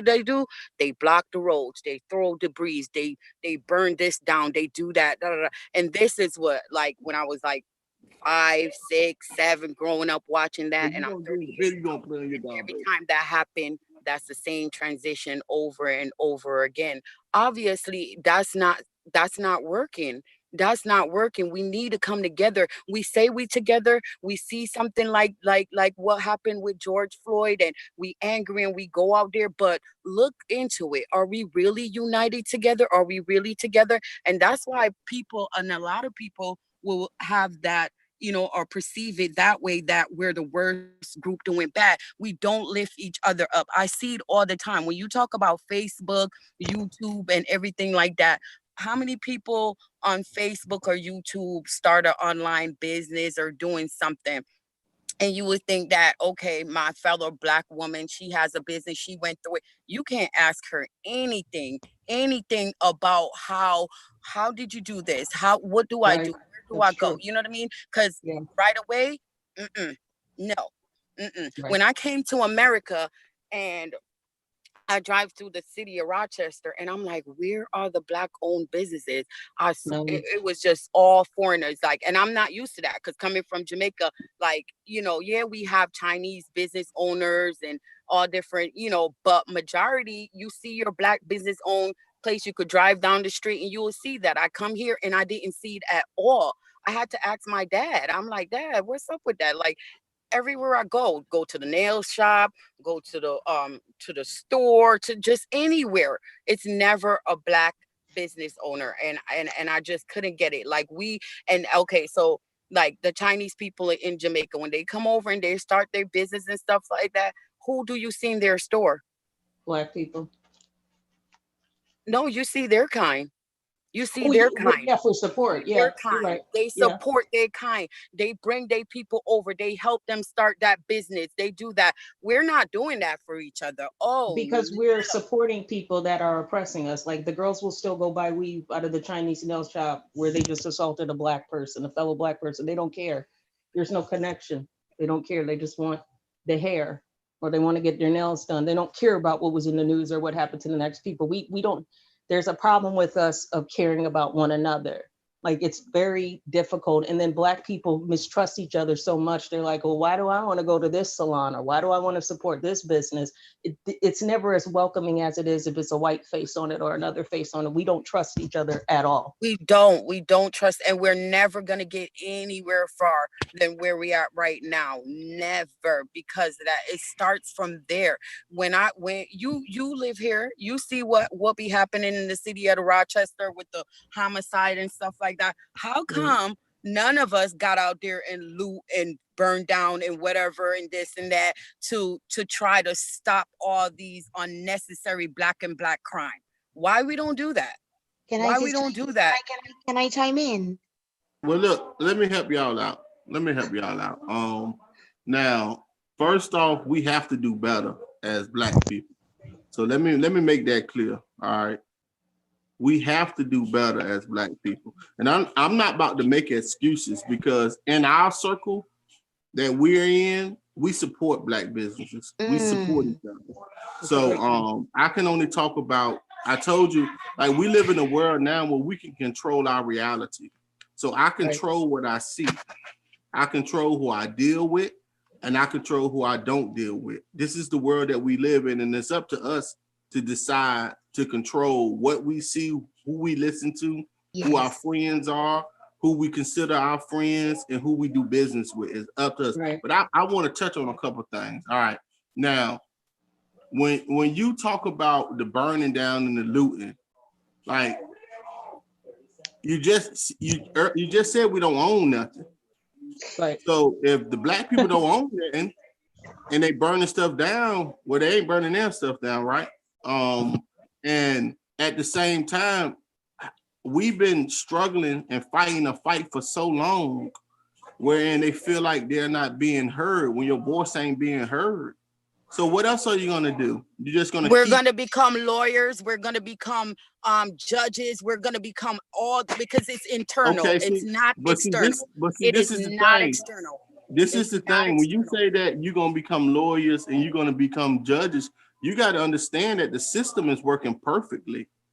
This system wasn't designed to be fair to us. It wasn't designed. So when you talk about being judges or being lawyers, yeah, you can have a couple people that's making better decisions as far as when people get locked up or as far as the sentencing. But we're talking about systematically. This government was not set up to be fair to African Americans. No way, no form. The government, the prison system, the judicial system, the police force, all this is working the way it was supposed to be working. Now, can we affect change? Yes, we can affect change.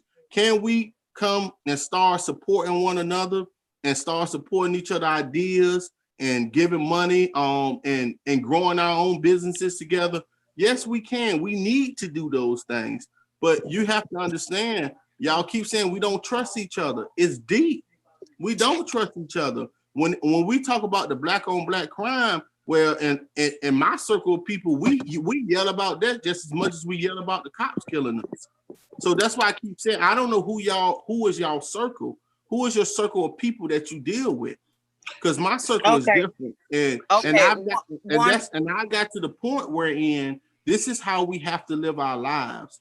If I'm dealing with a brother that's not being a father to his children, I'm gonna tell that brother, listen, nigga, you need to be a man. You need to man up. If you disrespecting your woman, if you treating her bad, we hold people accountable in my circle. So that's why I don't know. I don't know. You know, so I can't speak for everybody.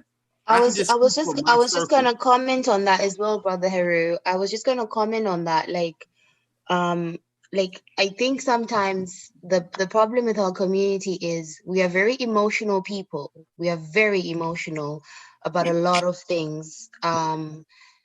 We react emotionally to everything, and sometimes we don't stop. We don't think. And I think we've come to a point where we can't keep looking to other people for solutions and answers, even within our own community.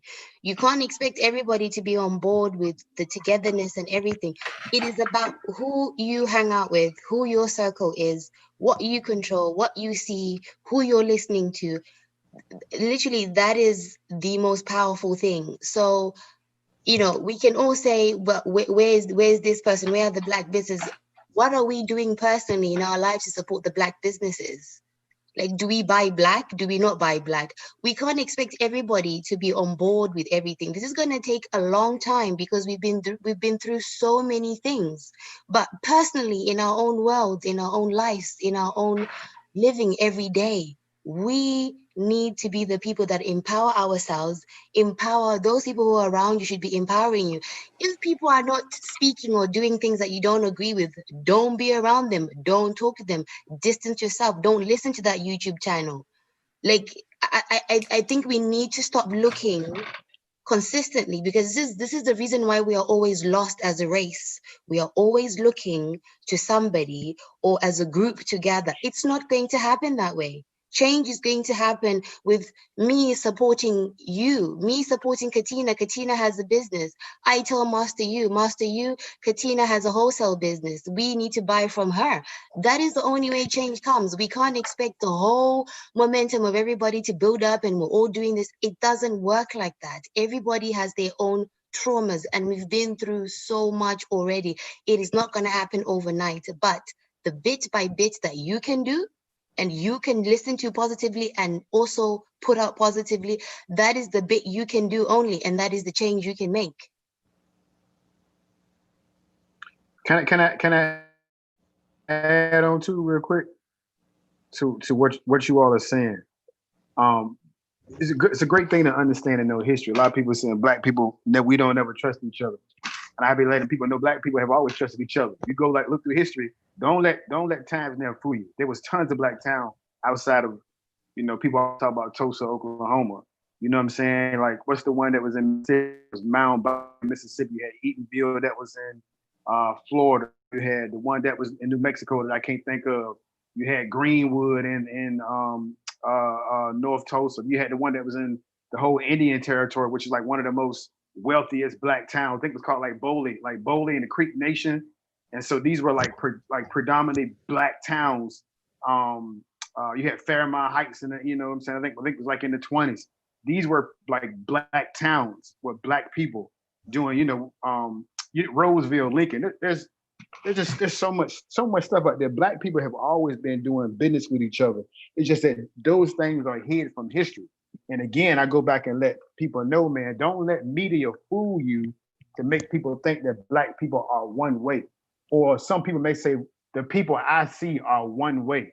You know what I'm saying? So you sometimes we generalize a population without going and really doing a thorough analysis of the entire population.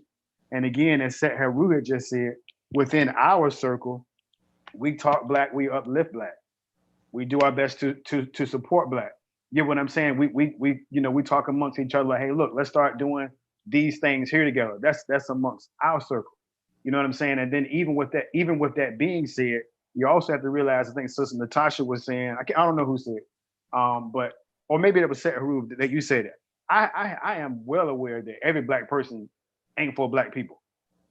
You know what I'm saying? And that's okay. You know what I mean? I don't expect every black person to want to do business with black people. That stuff don't bother me no more. I'm like, hey, if that's what you want to do, totally fine. Go ahead and live your best life.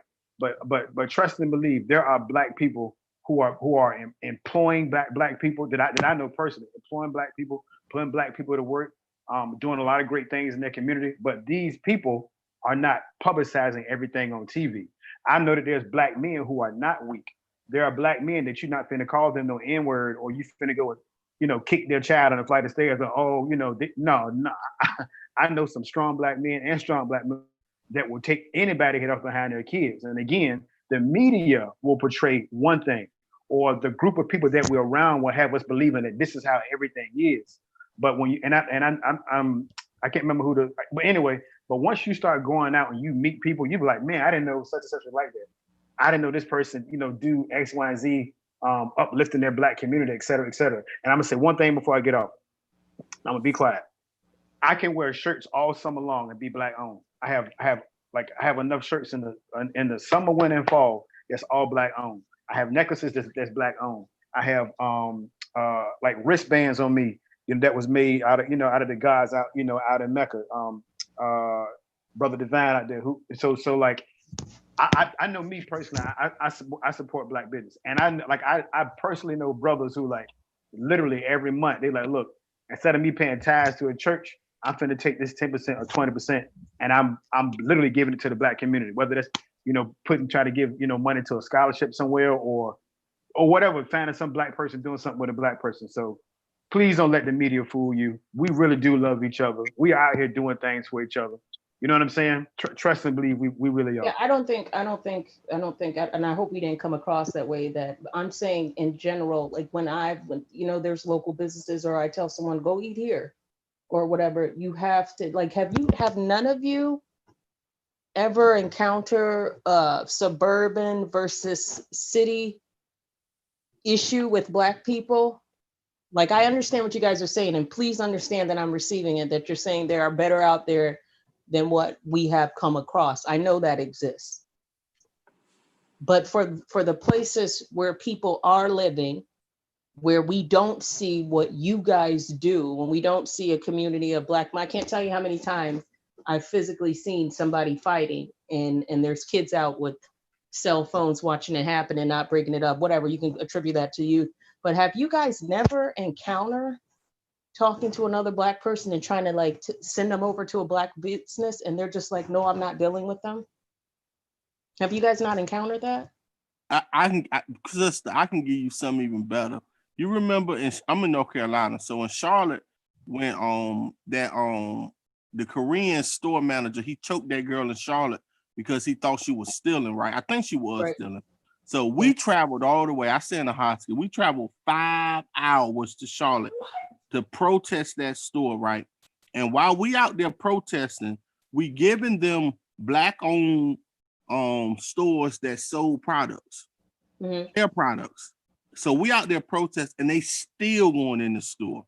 Sisters still going in there buying the products. We out there telling them don't go in there. They mistreat black women. They don't care. You know, we out there protesting for black women now. They still was going in the store. We don't care about that black shit. I don't care about that. So I have ran across it, but you know what I've learned and I've understand is this: we all come to consciousness at our own pace, right? You know, everybody grow at their own pace.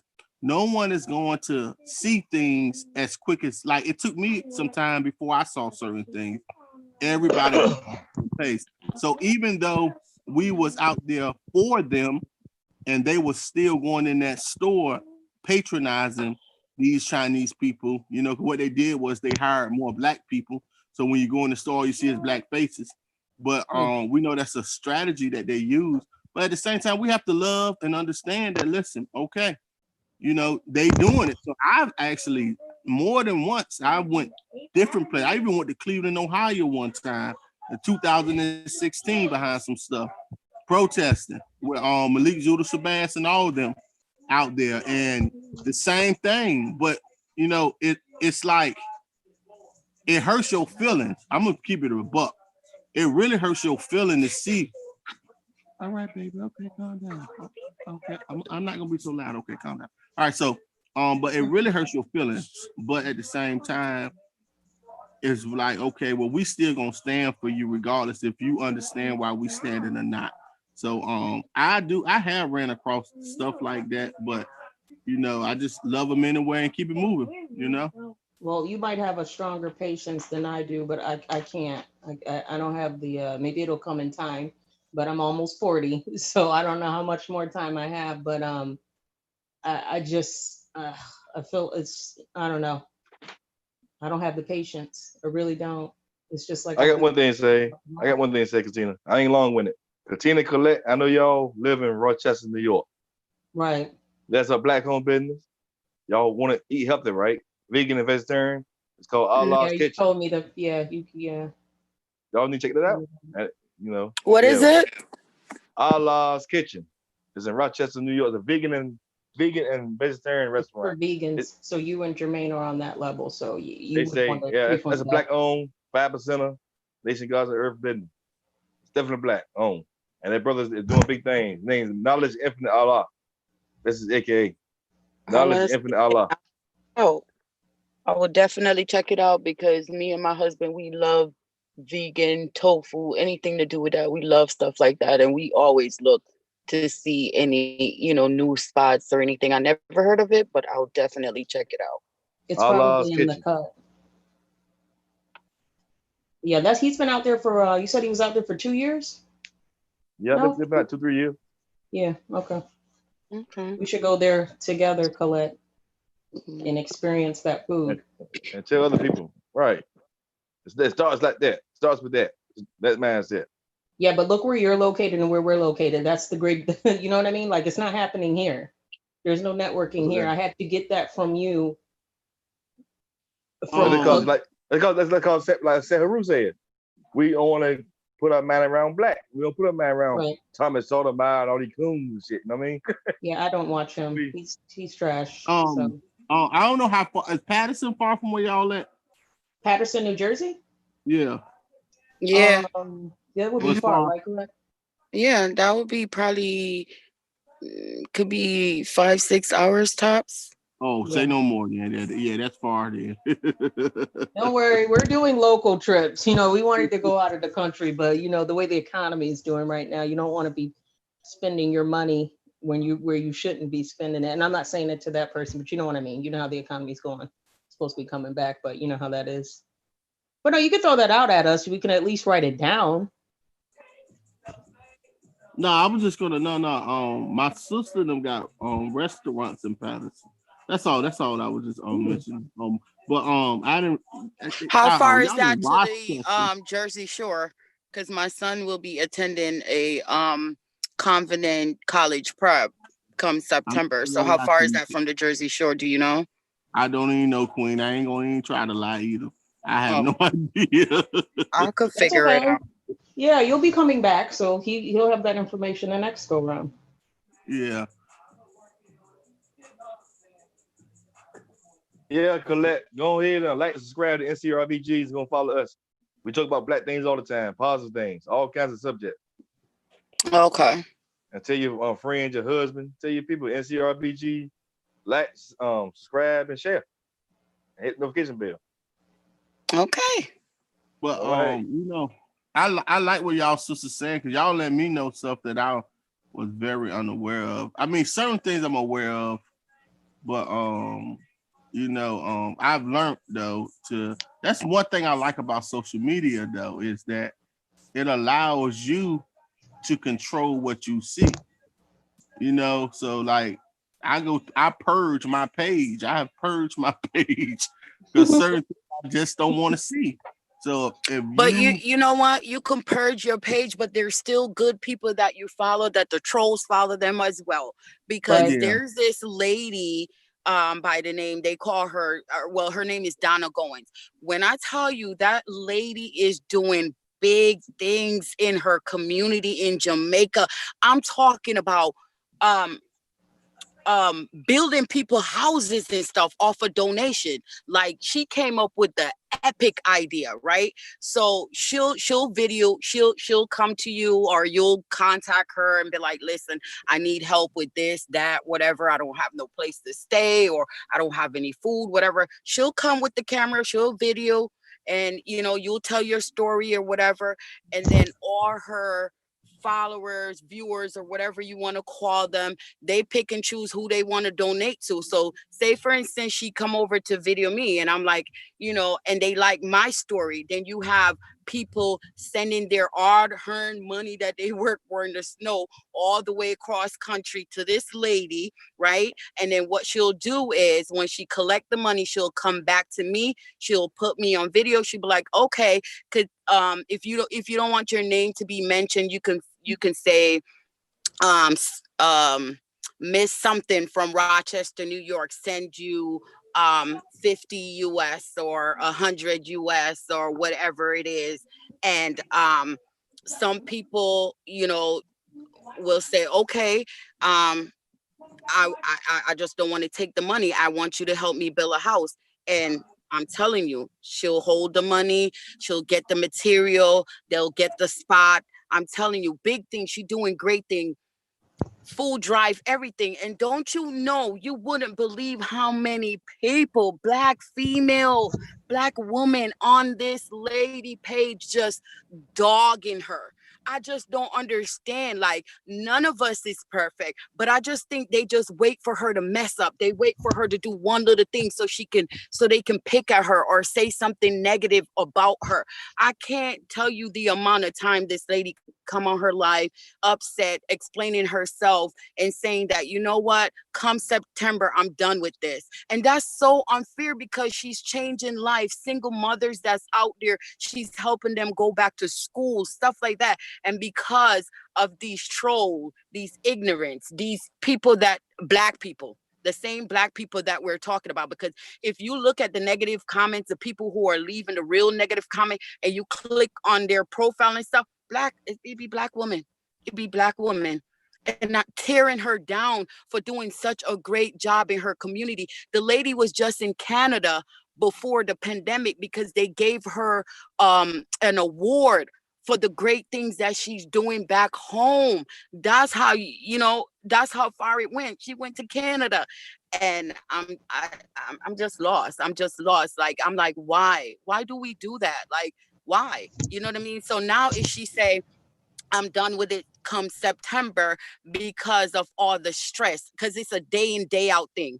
They live in her inbox on her page with mean things and mean comments and stuff like that. I'm like, it's not fair for the people that really needs the help that she's helping. She just helped the blind couple. You should have seen this blind couple house. They didn't have no family. No one cares about them. And because they're blind, they're not able to see. The house was just like a mess and deteriorating. That lady got donation, and she rebuilt new furniture, new appliances, new everything. You should see their house now. You know what I mean? And because of us, you know, she's planning on not to continue, because she was like, it's stressing her out on a daily basis. Every day she got to come on and explain herself, because they'll just see things, pick on it, post it, just, so Trolls are demonic. yeah. Mm-hmm. And it just goes to show you the division, how, how divided we are, and how we don't appreciate and love each other and stuff like that. And like Catina said, we're not saying that there's not great and good and Black people that's out there that's supporting each other and everything. You guys are from the South. I think up here, up north in Rochester, man, we see all the time. I'm from Jamaica. I've been to Atlanta. I've been to Canada. I've been to New York City. I've been to places. I just didn't come to the United States and just visited Rochester alone. You know what I mean? I've been to New Jersey. I've been places, so it's all around. It's everywhere right now. To me, it's everywhere. And I understand about, because I don't hang around with negative vibe people. Right. Katina already know. I Right. don't associate myself with people like Nobody that. has But time for that, right?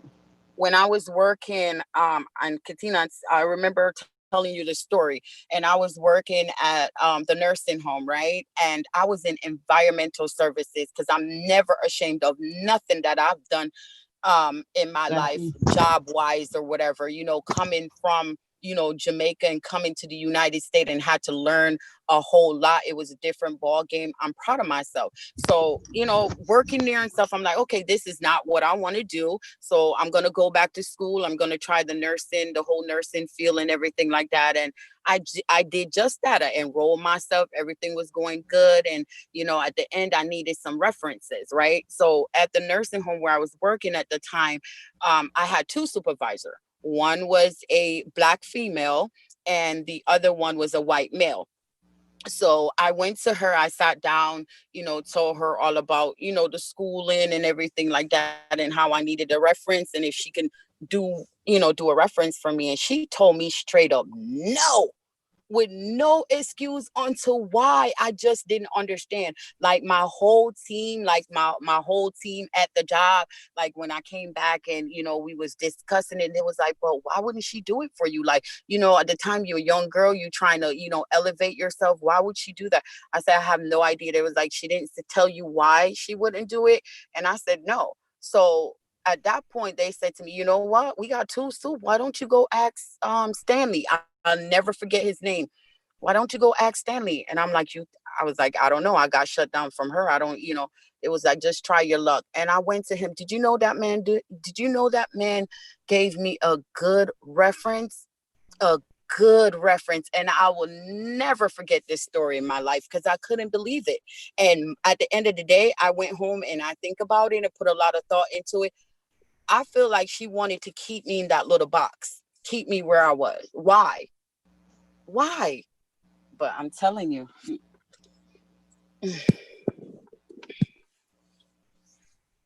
Sister Mona, you quiet over there. You got anything to say? Well, I always have a lot to say, but I enjoy listening. I would like to kind of piggyback on a few things I heard earlier. Natasha was talking about capitalism, and I will say, some years ago, I did a study, and the one thing they did say about capitalism, as it relates to structure of family, is that many other countries that do not focus on capitalism, as she referenced, are more happier. They're more in tune with the universe as far as nature, family, and they're happier. And that in our country, and the structure the Europeans put in place, that's why people aren't happy. You have this anxiety, you have this death rate, you have people on all this medicine and anxiety, and they're not able to slow their thoughts down and to really give thanks and really take in family structure, fun, love, and those core beliefs and stuff like that. So I wanted to kind of, when she was speaking, I thought about that study. And the other thing I thought about, I think it was I don't know if it was Colette or Katina speaking about the groups that was saying not to date a Black female or black male.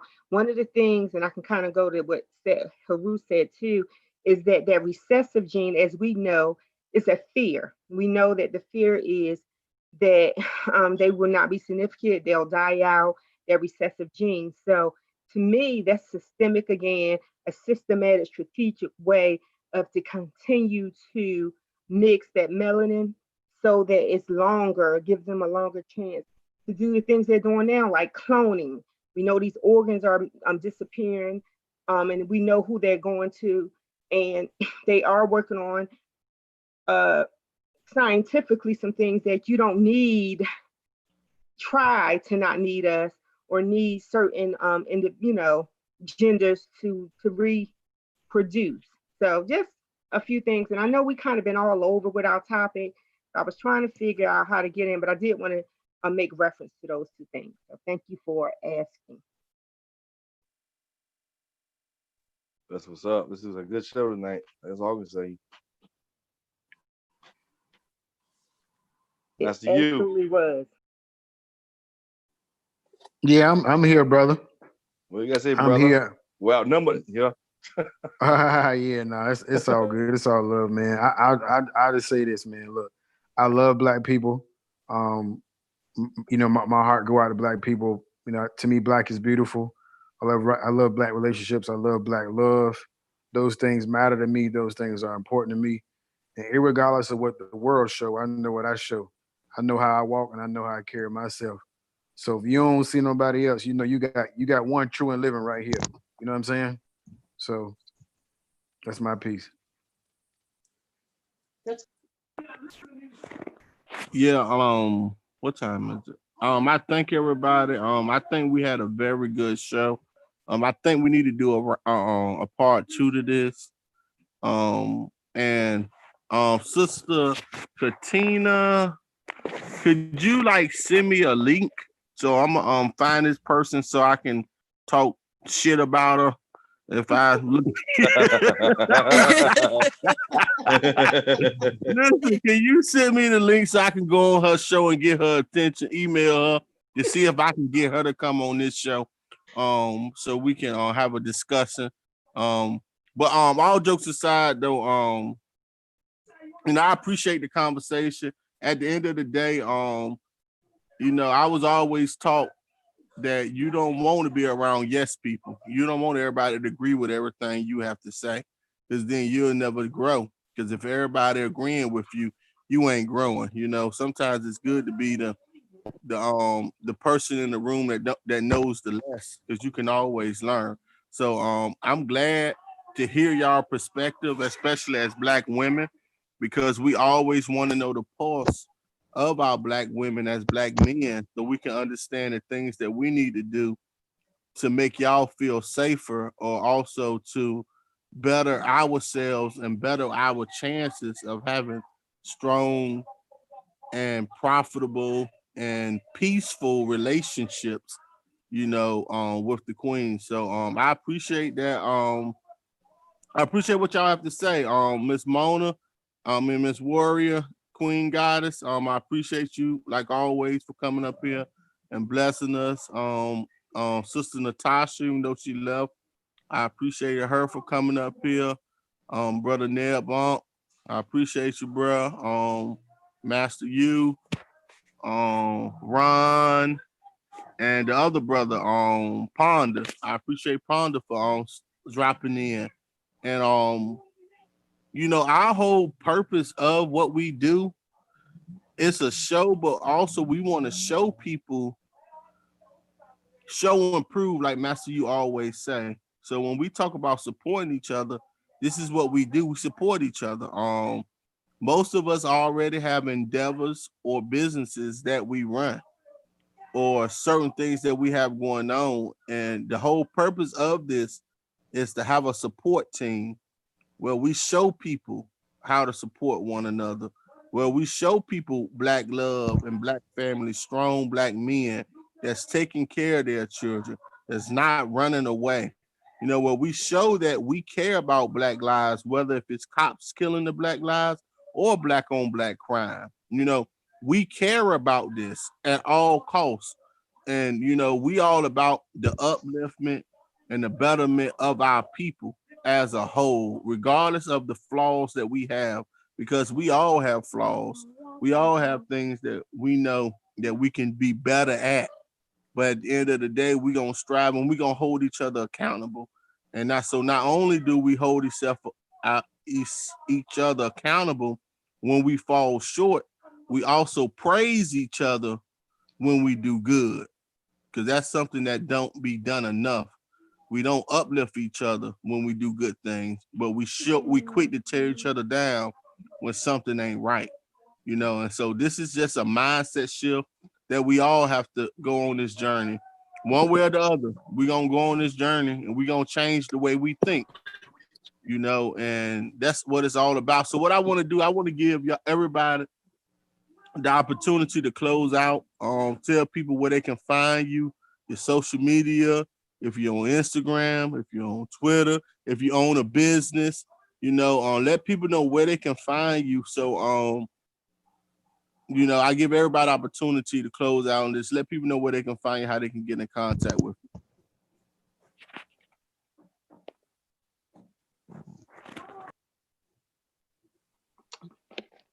you.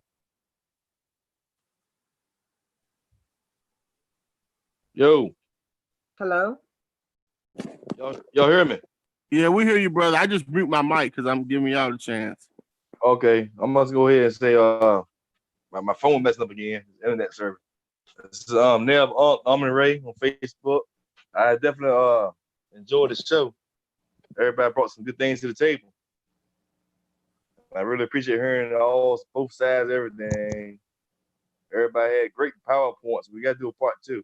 I'm telling everybody now that's watching, that's on here now, NCRBGZ Productions on YouTube. Like, share, subscribe, and hit the notification bell. And I enjoyed everything. Peace, everybody. Enjoy Juneteenth. And to the fathers, happy Father's Day. Wow, Peace. I want to start. Yes, peace and love. I want to start off by saying Happy Father's Day, kings and gods.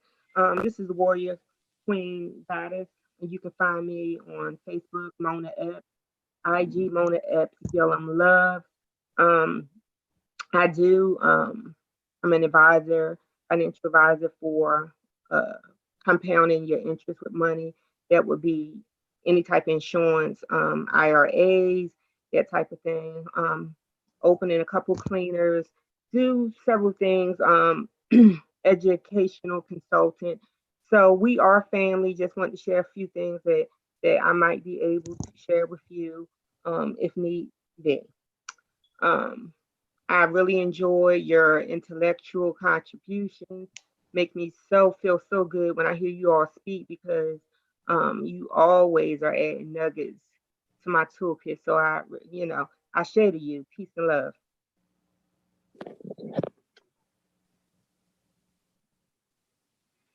Yeah, this is Master You. Always great conversation. I appreciate everybody who took their time out their day or evening or night to come in and drop some really good knowledge and wisdom. I ain't on no platforms. If you know me, you know me. If you don't, you don't. So I'm not out. I'm not in a whole lot of social media like that. I keep my life real private and I keep my circle private. And we do things accordingly. But tune into the show. You hear me talk sometime.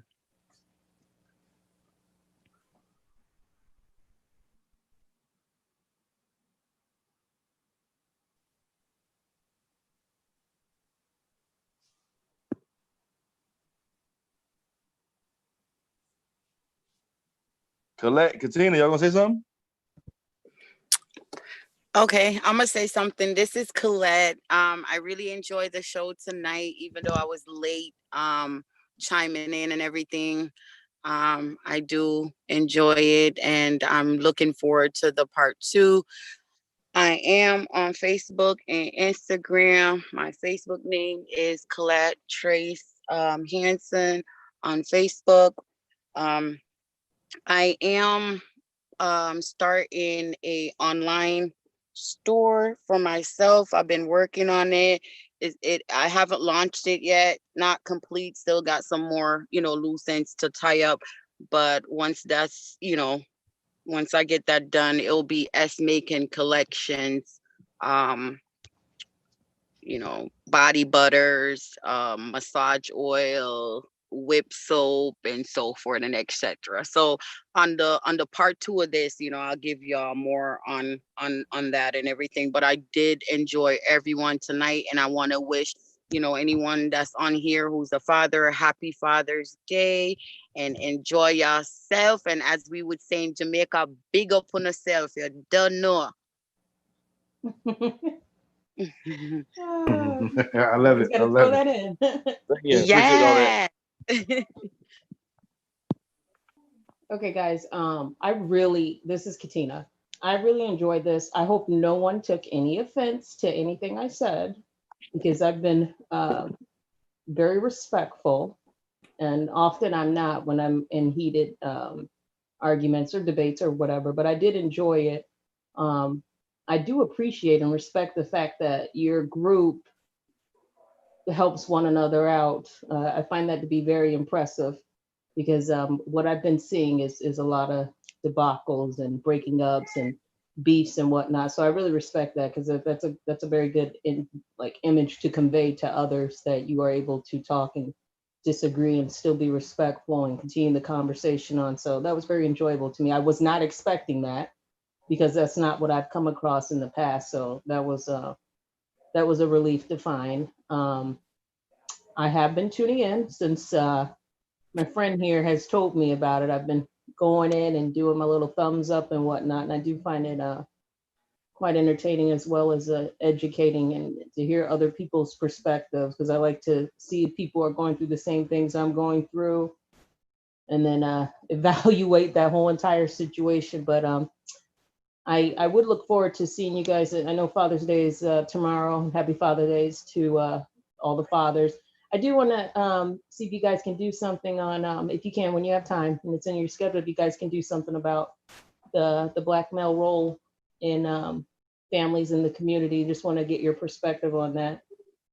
But otherwise, I enjoyed myself. Hope you guys have a good night. If you're a father, I hope you enjoy your day tomorrow. And that's all I have to say. I got one more thing to say. You're not allowed to say anything else. I just one more thing, just a small thing. I am been thinking about starting my own YouTube channel. So if any one of you guys have any pointers or anything, I'm all ear, on that. That's all I wanted to say. Okay, Coletta, you must have read my mind, because I was going to tell you, I can help you with your online website. I don't know if who you using for your online store, but if you using the platform just left my name, but if I can try to help you depending on who you using with your online store. Please help me, because I've been looking at Square, GoDaddy, Shopify. Now, if you go through Shopify, I can help you. Okay. I'm not familiar with Square. I'm okay with GoDaddy, because GoDaddy basically just lets you get your domain name for your website and build your website. But Shopify kind of like helps you. It allows you to build your website and connect your products if you know where to get your products from. So I can try to help you with that, and I'm okay with doing YouTube channels too. So okay. I don't mind helping one another. That's what we do. Each one teach one. And, Set Heru, give me your Facebook information. Oh yeah, all you gotta do is look up Set Heru on Facebook. SCT Heru. That's my dummy Facebook account. I got multiple ones. So but Set Heru is the Facebook account. Again, y'all, I appreciate y'all. How you spell Heru? Y'all took, what'd you say? How you spell Heru? So you get right. Heru. Heru. And we tell them about your the movement, man. Freedom of North Carolina. Yeah. You know what? Matter if Mona's still here. Mona, you want to let her know about the movie? Kimona playing in it also. You guys have a movie? Wonderful job about this incredible movie. Freedom of North Carolina. It is it's going to be it's a series. It's amazing. It talks about a slave story, but it's not like the usual stories or films that you see. So there is a real life plantation, several that we work on here for the scenes. But what is going to happen is tell the story of who we are, the royalty we come from, who we are spiritually, and instead of just running and escaping like you normally see or not, it's going to take us back to who we are as a people, guys, the different groups the tribes that have come together and what we represent. So I'll just say that much, but it's incredible. We are looking forward to just sharing that story. It kind of gives you that good feeling with like Black Panther. When that hit, we felt good. We felt really good. And even though it's the Marvel film, if you really look at it and you really, study, you know that much of what's in Black Panther is not really fictional. Just depends on how deep you are and how much you study. So this will have that same feeling. It's going to give you a feeling of, this is who we are. So can't wait. Heru, he does an incredible job. I have kind of had one scene, but I took a couple steps back and have a smaller role for the good of the movie, because the other role it wasn't a good fit. My look didn't match a mother of 5. So don't want to talk. I'm just kind of excited. Music, a lot of some singing, dancing, just all the skill sets sometimes that we bring into play. It's awesome thus far. So. Yeah, the movie the movie should be getting released the fall of this year. It was pushed back to the fall of this year. So y'all look forward. You can go on Facebook under Freedom of NC. Freedom of NC, that's the Facebook page. It's a YouTube page called Freedom of NC also. It's a great storyline.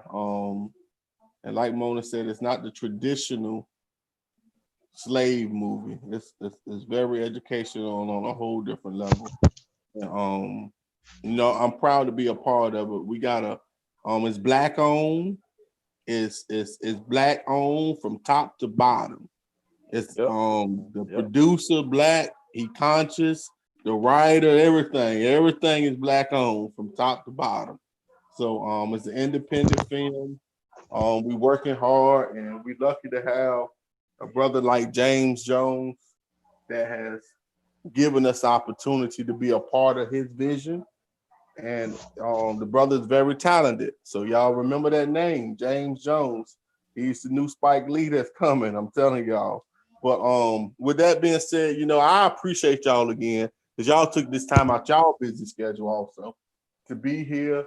And on Mondays, we have a economic roundtable discussion where every Monday we talk about economics. If y'all would like to join and offer some advice or anything that we can use, because we have to push economic financial literacy in the Black community, so we can start buying our own businesses, so we can start purchasing things. But we have to understand economics and finances before we can do that. So we have a show every Monday where we discuss economics. And with that being said, I thank y'all. I appreciate y'all, and we'll do this again. And peace and Black power, family. Peace.